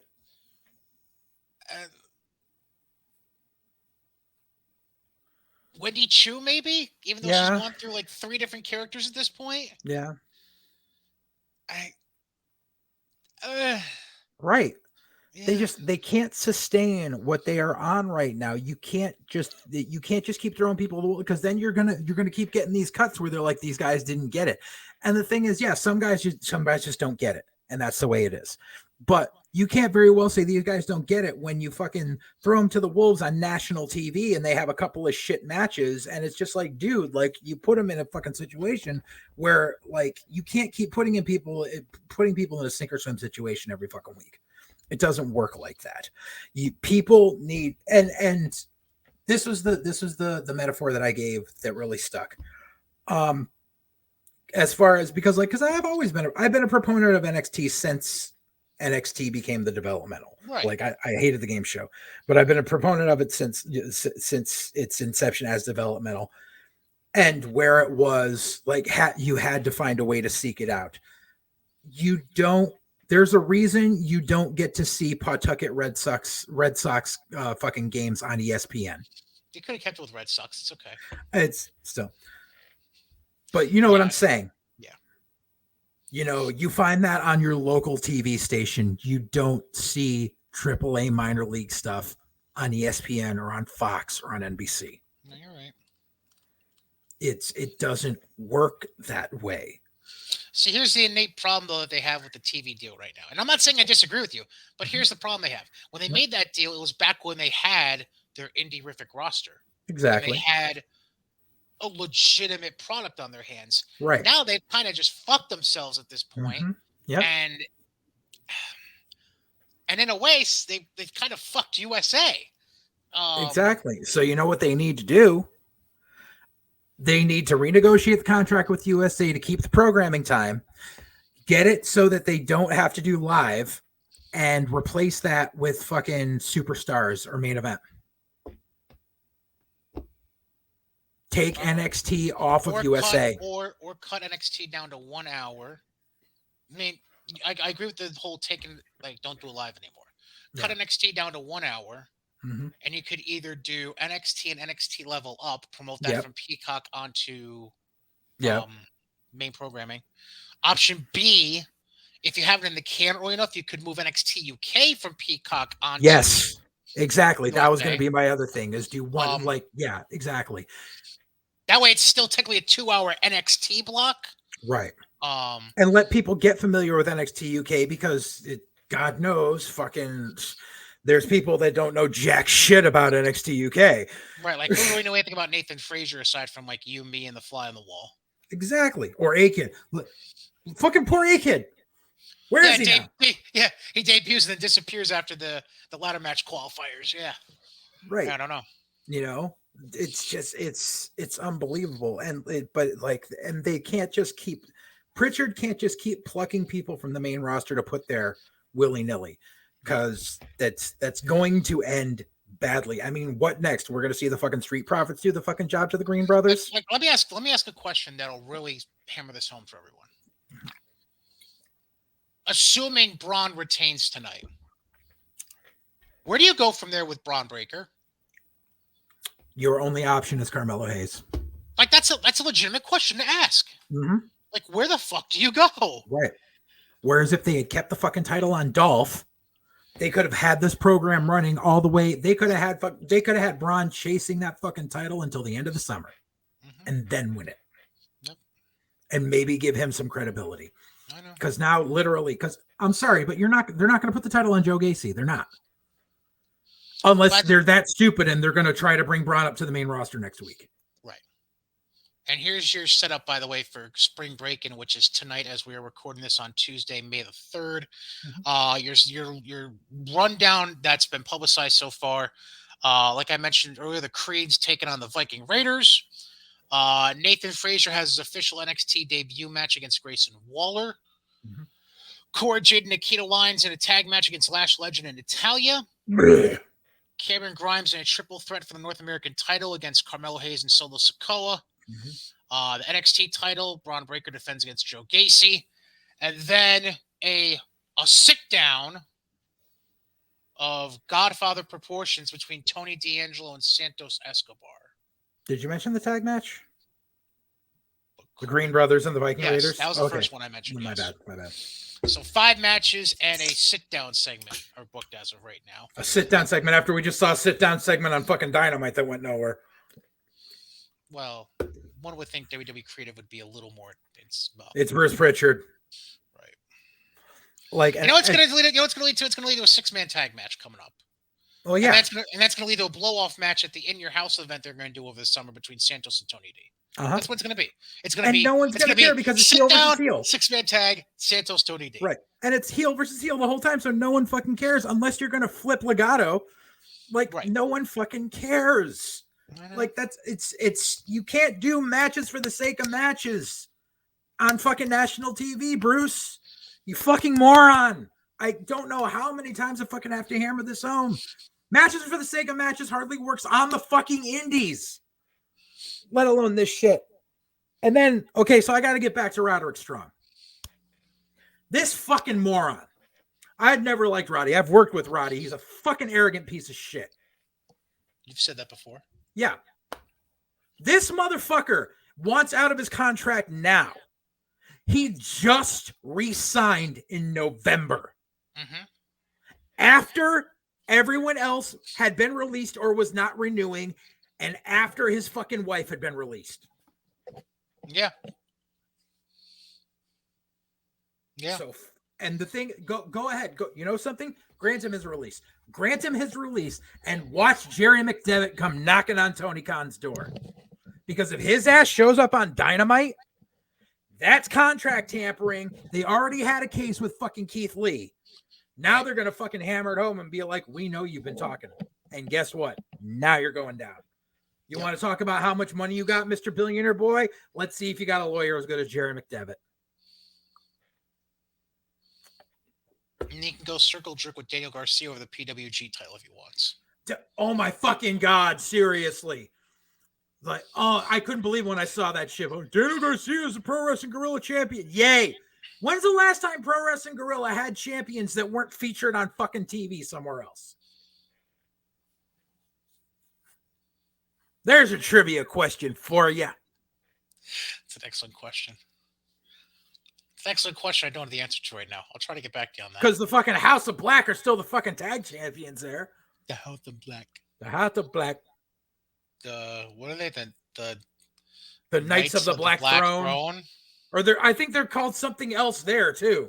Oh God, I think you're right. Actually, I can't remember what they're called. I think they're only the Knights of the Black Throne or the Kings of the Black Throne or whatever in AEW, and there's something else there. Anyways, let's get on to the pre-taped SmackDown we got on Friday night. Nothing really very important, honestly. Ricochet defended against Shanky. Yeah, and he beat him, which, Yay. yeah. Before that, though, we had Drew beating Sami Zayn in a steel cage match. Mm-hmm. Charlotte had the backstage interview. Happy talk. Baron Corbin threatens to destroy the Andre statue. Moss attacks him before he gets the chance to and regains the statue. Yay. Moss with a sledgehammer. I didn't use it. He threatened. Still, though, just having Moss with a sledgehammer, just like, no, whoever wrote this is stupid. No one in WWE ever should use a sledgehammer ever again. Trips is retired. No sledgehammers ever. Okay. Ricochet retains the IC title. Shanky gets scolded by Jinder at the match. Shanky walks out on him, so they're trying to put Shanky face, it looks like. Who cares? No one's going to care about Shanky. Veer Mahan is a completely different situation. We'll get to Veer Mahan. I love Veer Mahan. You just like him because he takes advantage of smaller people. Listen, Tikka Masala Rusev is awesome, okay? Oh, boy. Then we get Raquel Rodriguez doing a backstage interview, then squashing the shit out of Kat Cardoza in her debut match. That bitch, she gave that bitch way too much offense. Yeah, well, whatever. Then we get a pre-tape of Gunther and Ludwig. RK Bro and the Usos contract signing. Chaos ensues. Now we don't get the unification match. Right. Roman and Drew get involved. So now we've gone from the tag title unification match to a 6-man tag with Roman and Drew being added for Backlash this coming Sunday. I'm pretty sure they did that so that they can hold off, and the tag title unification is going to be a ladder match at Money in the Bank. So 3 ladder matches in the same fucking card? Yep. Because reasons.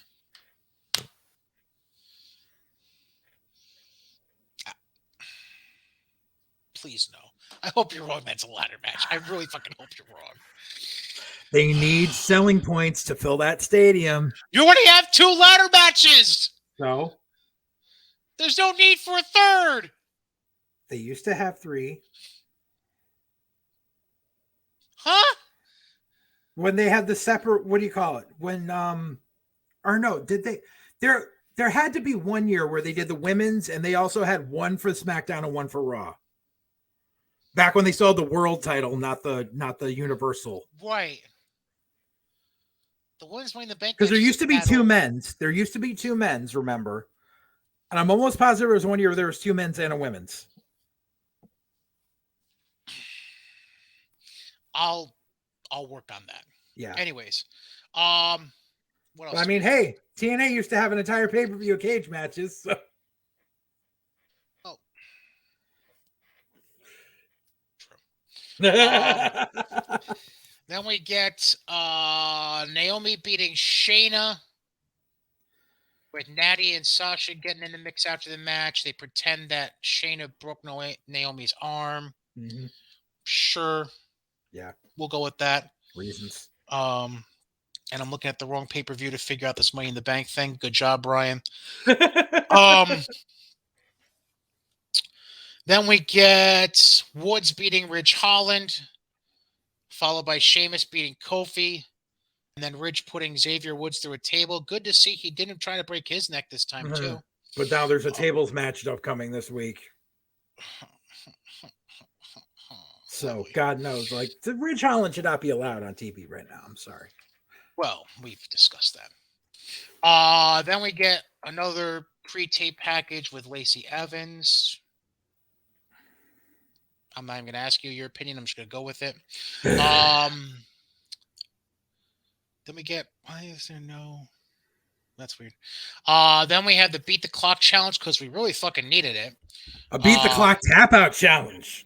Oh, I quit challenge, not a tap out challenge. I quit challenge. Ronda makes Shotzi quit at 141. Poor Shotzi.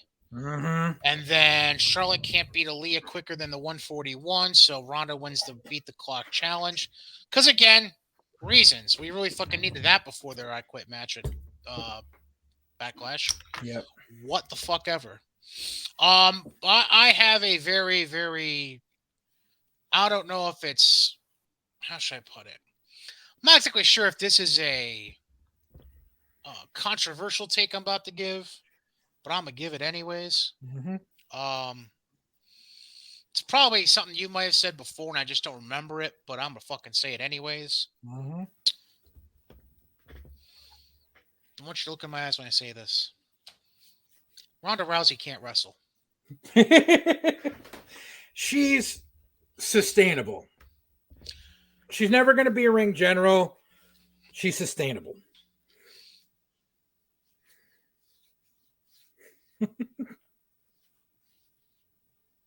She can't wrestle. She's a glorified MMA fighter who happens to know 3 wrestling moves. Compared to Jessamine Duke and Marina Shafir, she's fucking Ric Flair. Whoa. That's not even fair. That's not even fucking fair. Don't ever say that again. Why not? They were part of her crew. It's unfair. And they trained at the PC longer than her. That's unfair. Just saying. Yeah, but she had Kurt Angle to fucking train with. Dominic Mysterio had Lance Storm. I wouldn't put Lance Storm on Kurt Angle's level exactly. Close, but not quite. Bruh. They'd take Lance over for Kurt any day as a trainer. By the way, nothing against Kurt, but I've worked my way back to 2018 so far and seen only 2 matches on each, but I'm going to keep going and looking. Let's move on to the 2 weeks of Raw we got to cover quick. I'll just bring up bullet points at this point. Number 1, how do you, just because we touched on it briefly for a second, how do you feel about them getting rid of the tag title unification match and putting Drew and Roman into the mix for this? I feel like a woman. Sorry, I don't mind it because obviously this is gonna be the catalyst to build up a whole bunch of stuff over the summer. You know, with obviously the blow off being Drew and Roman finally getting a one-on-one in fucking Wales. But it feels a little bit like bait and switch considering they did it a week away from the pay-per-view. Like they've been working on like we're gonna unify, and then no, we're gonna do this instead. Because I feel like something happened where like Roman is still a little dinged up from Mania. So they don't want to put him in a singles match, or Nakamura is hurt, and that's why we were supposed to get Roman and Nakamura, and then they were just like, nope. So there had to have been something that happened with someone as far as like what they're physically capable of right now, and that's why they're doing this instead. But I mean, it did seem a little odd for it's your post WrestleMania pay-per-view, and the champ wasn't on it. So they found a way to put him on there. At least they didn't do the dumbass Russo booking where they made it a 6-man, but still had the titles on the line. Because that would have been dumb. Yeah, that would have been really, really fucking dumb. So, yeah, let's be happy that didn't happen and move on. Right. I'm sorry. This Ezekiel KO shit just keeps stealing the show every fucking week. I can't help myself, man. It's funny. And it doesn't matter how many fucking people you drag into it. It doesn't matter if you drag Cody or the Prophets or RK Bro into it. Ezekiel. I'm Ezekiel. Ezekiel is me. It's a fucking smash every week. I'm 4,000 years old. I fucking love what those two Daddy. I can't even. I'm gonna name you Ezekiel, Jesus, Ezekiel, because that's from the Bible. I can't even. What are you saying? Daddy. By the way, I figured out the answer to our Money in the Bank questions. Okay. So the first women's Money in the Bank match was 2017, and by then they had moved to having Oh, okay. Yeah, my bad. Yeah, and the last couple of years before the 3 years before that, 2014 to 2016, they only had. That's when they had the belts. The 2 men's. Yeah. No, they had the belts merged at that point. It was the World Heavyweight title. Oh. With So they had one Money in the Bank ladder match. There were 2 of those 3 years they did have a ladder match as well for the World Heavyweight title. Yeah. But there was only 1 technical Money in the Bank ladder match those 3 years. Oh, okay. My bad. Yeah, because they had to unify the belts because reasons. Yeah, sure. What else do we have? We had Veer Mahan kicking ass. Veer Mahan still being Veer Mahan. This Lashley and Omos thing just won't go away. Yeah, that's basically where I'm at. Yeah, I turned it off last night before seeing Cedric do the job to Omos. So. Right. We have Asuka back. Yep. She interrupted Becky in the ring last week, and then this week she was part of a 6-woman tag main event. Mm-hmm. Yeah. Where Liv Morgan got the pin on Sonya Deville. Boy. Sonya's teammates were Becky and Rhea. Asuka's teammates were Bianca. Asuka and Bianca were Liv's teammates. Mm-hmm. So obviously they're trying to. I don't know what they're trying to build Liv for, honestly, and why she had to get the pinfall there. I don't either, but we're going into WrestleMania Backlash without a women's title match on it. Like, if anything, Liv pinning Rhea would have made more sense. Well, we got the Charlotte title match. We don't have a Raw women's title match, is what I'm saying. Right. True, we don't. Yeah, they don't have anything really set up for that. Do that right now, do they? Because they had the whole Sonya thing blow up the week before on Raw when Bianca had to face Sonya, and Sonya was abusing her power and all that shit. Imagine if they decided Money in the Bank instead of a briefcase, they decided to do a unification of the women's belts in the ladder match. No. Why not? With having Charlotte and Ronda on the card already? No, at Money in the Bank, not Backlash. Oh, maybe. Possible. Okay. Yeah, possible. That would be a selling point. You would have thought they would have, unless they're really not using Bianca this weekend. Because it is this Sunday, right? Yeah. Like, I'm not losing my mind. This is Mother's Day coming up, right? The last opportunity they had to set up a Bianca title match was last night, and they didn't do it. They did a 6-woman tag instead. I'm confused. Yeah, that doesn't make any fucking sense. Just trying to think who the fuck even. Did they just I don't know. Do you really not have your Raw Women's title on the pay-per-view? Not doing it.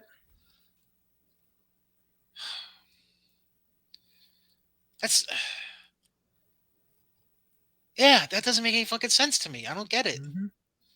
Anyways, so Edge's stable is called Judgment Day. They're the Temple of Purple. Or a ripoff of what Wendy Chu was doing before she became Wendy Chu. Oh, and she was Mei Yi? With fucking what's his face? Boa and Xia Li. Yes. Cause he has a throne. He has special lighting. But he's not 4,000 years old. And he doesn't. Well, he has long hair, so he could pull off the look if he wanted to. They're the Temple of Purple, and they're going to have a third member on Sunday. They're the purple team on Legends of the Hidden Temple. They're going to get a third member on Sunday. There's something I need to say for the Basement Goblins. Just because AJ and Finn did the Too Sweet does not mean we're going to have a Bullet Club in WWE. Does no one fucking remember that AJ was the one that replaced fucking Devitt as the leader of the Bullet Club? It's not a reunion because they were never together to begin with. Exactly. I fucking hate every time it's like Bullet Club.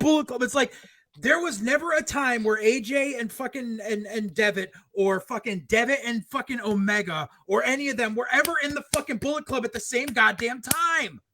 Well, wrong. Omega AJ replaced Devitt. Omega replaced AJ. Right, but Omega was technically in Bullet Club for a hot minute with AJ, and then he overthrew AJ. I want to say it was the day after Dominion. It was after AJ lost the title match, and everyone knew he would gotten signed to WWE. Right. Oh, so it was after, what the fuck is their usual November show? I want to say usually November is a big blow-off show for New Japan. But it's the case of everyone's like, boom, boom, boom, boom. It's like no one understands. No one has actually, like, it's the same thing of people know about New Japan, but they don't actually pay attention to it. But they're like, oh, well, Wikipedia says that this guy was in the Bullet Club and this guy was in the Bullet Club, which means they must have been in it at the same time. Right. No. And the reason, and to really get it right, okay? The whole reason, there's a storyline reason, then there's the real reason. The storyline reason Finn was thrown out of Bullet Club is because he was too sportsmanlike with Taguchi when he lost the junior heavyweight title to him. And that match also had a title versus contract stipulation because Finn was going to WWE. And that's why Bullet Club threw him out. And then later that night was when AJ showed up. So it's like people can't. Anyways. And I just had this debate with someone last night where they're like, no, AJ was in the Bullet Club the same time as Devitt. No, he wasn't. No, it was separated by 2.5 hours. Exactly. Devitt opened the show by losing and being dropped out of Bullet Club. They closed the show with Styles attacking Okada and joining Bullet Club. Exactly. Go read the fucking results. Not that hard. It's easy to find. It's called Wikipedia. If you ask any of these fucking basement goblins, they'll tell you that the original Bullet Club was AJ and the Young Bucks and Kenny Omega and Finn. No, the original Bullet Club was Fergal Devitt and Bad Luck Fale. And that was it. Tamatanga. Even the Gorillas didn't get added till much later. The OG Bullet Club was just fucking Fergal and Bad Luck Fale. Carl Anderson was next. Right. That's right. Yeah. Anyways, the 24/7 title stuff is just fucking. It's horse shit. They need to get rid of that fucking belt. It's terrible. The only thing making it bearable ever is R-Truth being R-Truth. That's right. The only thing saving it. Right. The wedding thing, and now Dana Brooke wanting a divorce and blah, blah. And like, once again, they had that bullshit. They did it last night where they had a 24/7 title match where the rules of the 24/7 title were suspended for the match. That doesn't make sense. Well, I mean, technically they did the thing with the hardcore title when it had the 24/7 rules, and they suspended the 24/7 rules during the title matches. Yeah, that's fine because because for that, the 24/7 rule was instilled by a worker who held the belt.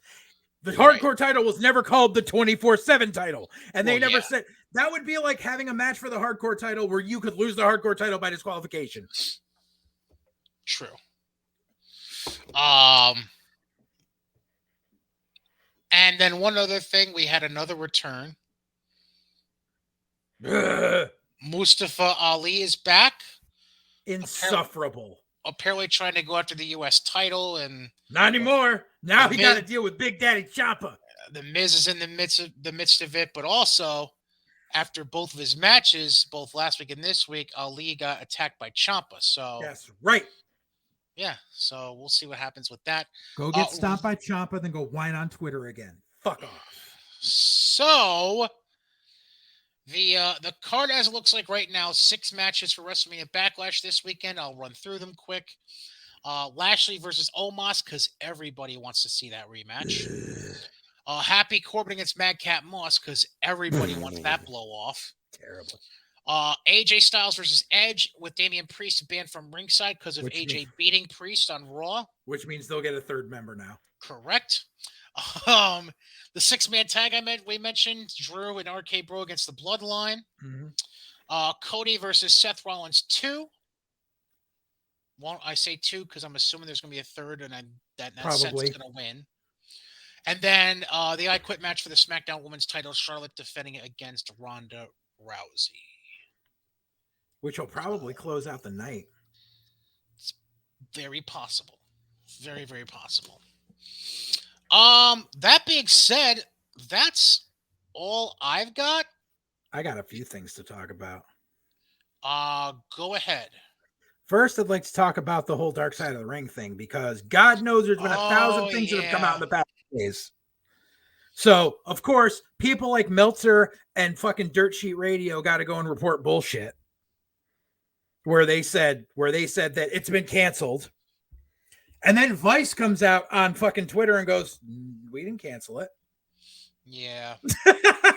And on top of it, apparently Vice let the cat out of the bag that not only is Dark Side of the Ring getting a season 4, but that another project with them, I think it was. Yeah, the two producers of it are working with Rock's production company, $7, to do a territory show. That's right. Which is, they've already got Jim Ross, and they said it's gonna.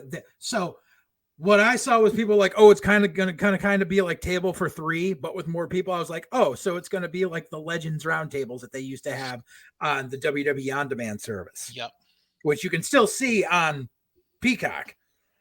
Like you can, there's still quite a few episodes of that, but basically, yeah, it's going to surround the territories, and it's going to, like, I guess because they're doing one on Mid-South, it's going to be JR and Jake the Snake, and I forget who else they said they were going to have on that panel. Which is really funny because supposedly JR went on record saying that after the last season, he would never work with these guys again. But yet here he is because money talks. I guarantee the 4th season of Dark Side of the Ring is going to be way more sanitized. Because yeah. Because everyone's like, oh yeah, because they had to just for the Jerry McDevitt episode. No, they had to work with WWE throughout the entire past season. Right. So we'll see what kind of episodes we get. I'm pretty sure. Well, I don't know how sanitized it's going to be, because they could still do controversial shit as long as it's not covering WWE-based issues. Right. Like the UWF episode was fucking insane. Yeah. But I feel like that series has peaked. I would tend to agree, yes. Because how many more issues can you cover without it bleeding into something WWE related? Right. I mean, there's plenty of issues you can cover, but because some of the things, like, I'm sorry, but the Owen Hart episode they did for the season finale of season 2 was one-sided and awful. Correct. It was factually, they left out so much shit. Mm-hmm. And it was only to placate to Martha. Right. And really, like, I'm surprised they haven't gone back and edited that. They fucking like dubbed over her lines to be like, I'll never work with WWE because I hate WWE.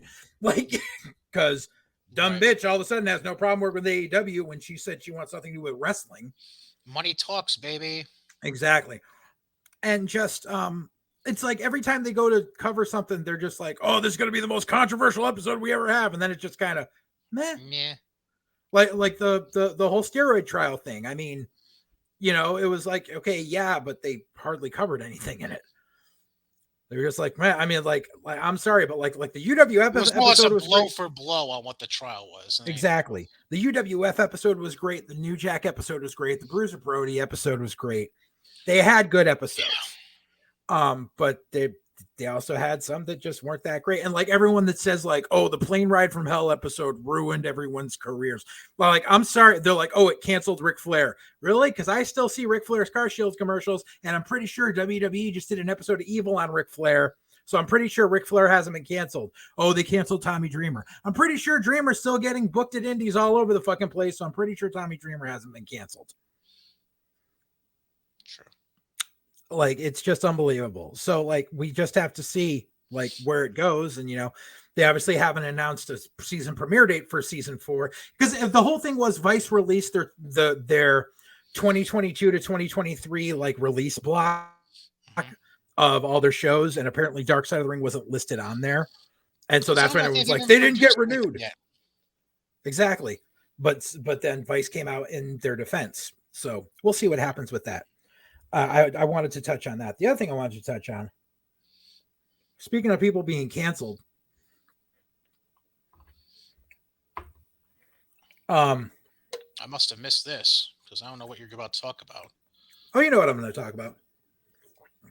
So, someone pulled themselves off a GCW show this past weekend. Oh. And I'm going to talk about this. Because, obviously, I'm one of the first people to talk about when someone's a shitbag in this industry and needs to be called out. This is not one of those times. Because right now, and if months from now something comes out where I am proven wrong, I will admit that I'm wrong. I will preface all of this right now by saying that. If I end up being wrong in this, I will admit that I am wrong, and I will renege anything that I am saying thus forward. However, right now, Chris Dickinson is being gaslighted.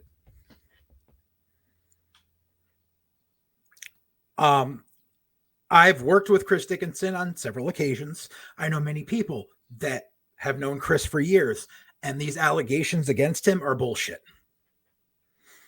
For those who are unaware, last week, basically within a week of it being released that Chris Dickinson got signed full-time to New Japan in Japan, his ex, Christina Von Eerie, came out with a whole bunch of allegations saying that he abused her and all this stuff. And that he's a piece of shit and yada yada. All he's ever done is talk shit about women's wrestling and all this. And the world needs to know how much of a piece of shit he is. So number one, and I hate to sound like the guy that's like, because obviously we live in a society where we tend to believe the quote unquote victim before the person they're accusing. Mm-hmm.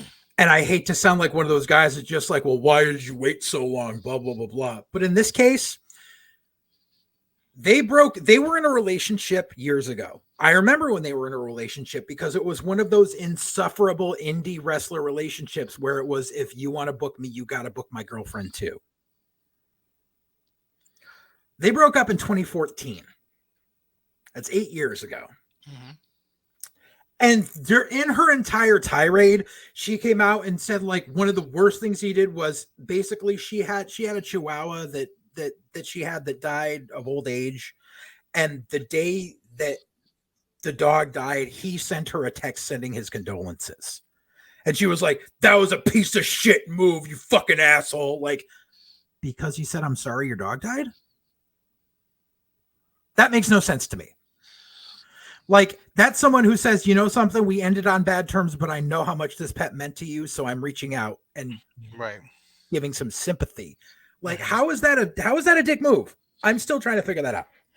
But here's the other thing. So Dickinson came out and said, I never abused her. He's like, I never laid a hand on her.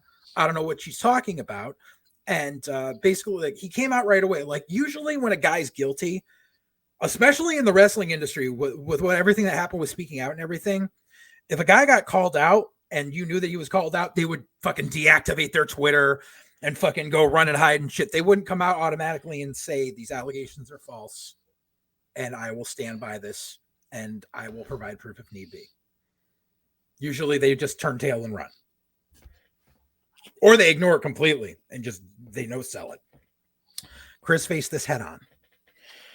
And of course, the thing was, people are like, oh, so you're saying you never physically abused her, but what about all the emotional abuse? Like, okay, I will tell you this from seeing it happen. It was a toxic relationship for both of them, but it was at the point where Chris Dickinson could not acknowledge another woman in her presence without her thinking he was cheating on her with them. That's pretty literally.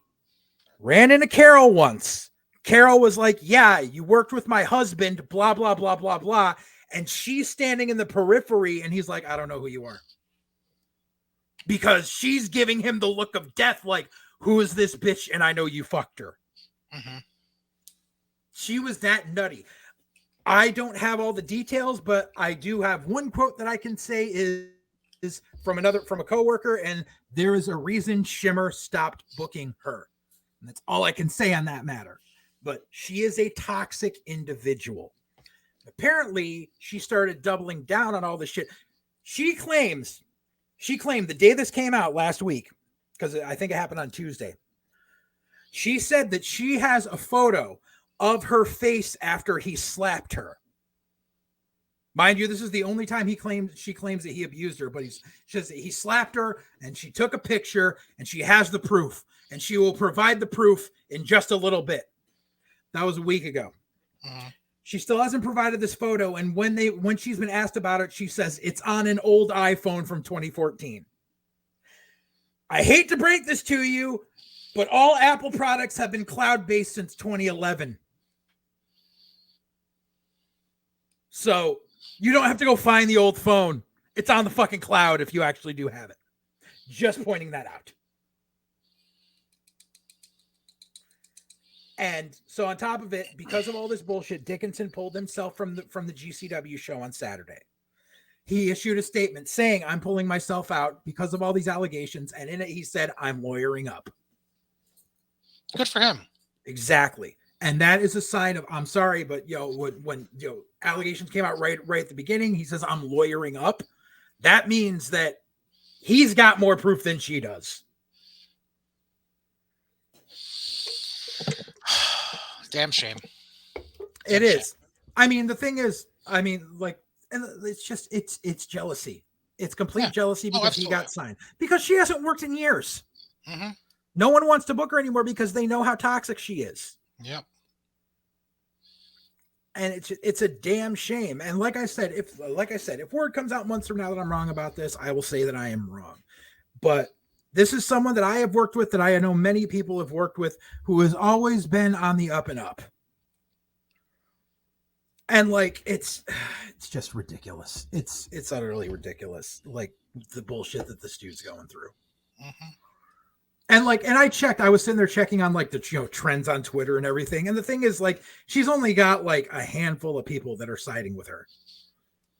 And it's the typical Twitter stands that are all like, oh my God, Christina Von Eerie, I jack off to you every night. I'll believe everything that you say. Sounds about right. Exactly. That's all it is. Like, it's preposterous. It's beyond ridiculous. It's fucking preposterous. Dude doesn't deserve this shit. I agree. Anything else, sir? I don't think so. I think that's everything. All right. Well, that's been episode 48 of White Heat, presented by Guzzler Media, sponsored by good friends at Mohawk Honda, Scotia, Glenville. Don't forget about their Kelly Blue Book instant cash offer going on right now this spring. You can catch us on Twitter. I'm at Brian Cady. He's at JJ_Alexander. If you have any questions, comments, complaints, gripes, stances you want to take that are infinitely wrong, Brian.Cady at GodzillaMedia.com, as you can see scrolling across the screen right now if you're watching the YouTube edition of the show. So, for JJ Alexander, I'm Brian Cady. Enjoy your wrestling this week. Enjoy WrestleMania Backlash. I'm sure we'll have tons to say about it next time. So until then, JJ, say goodbye. Goodbye.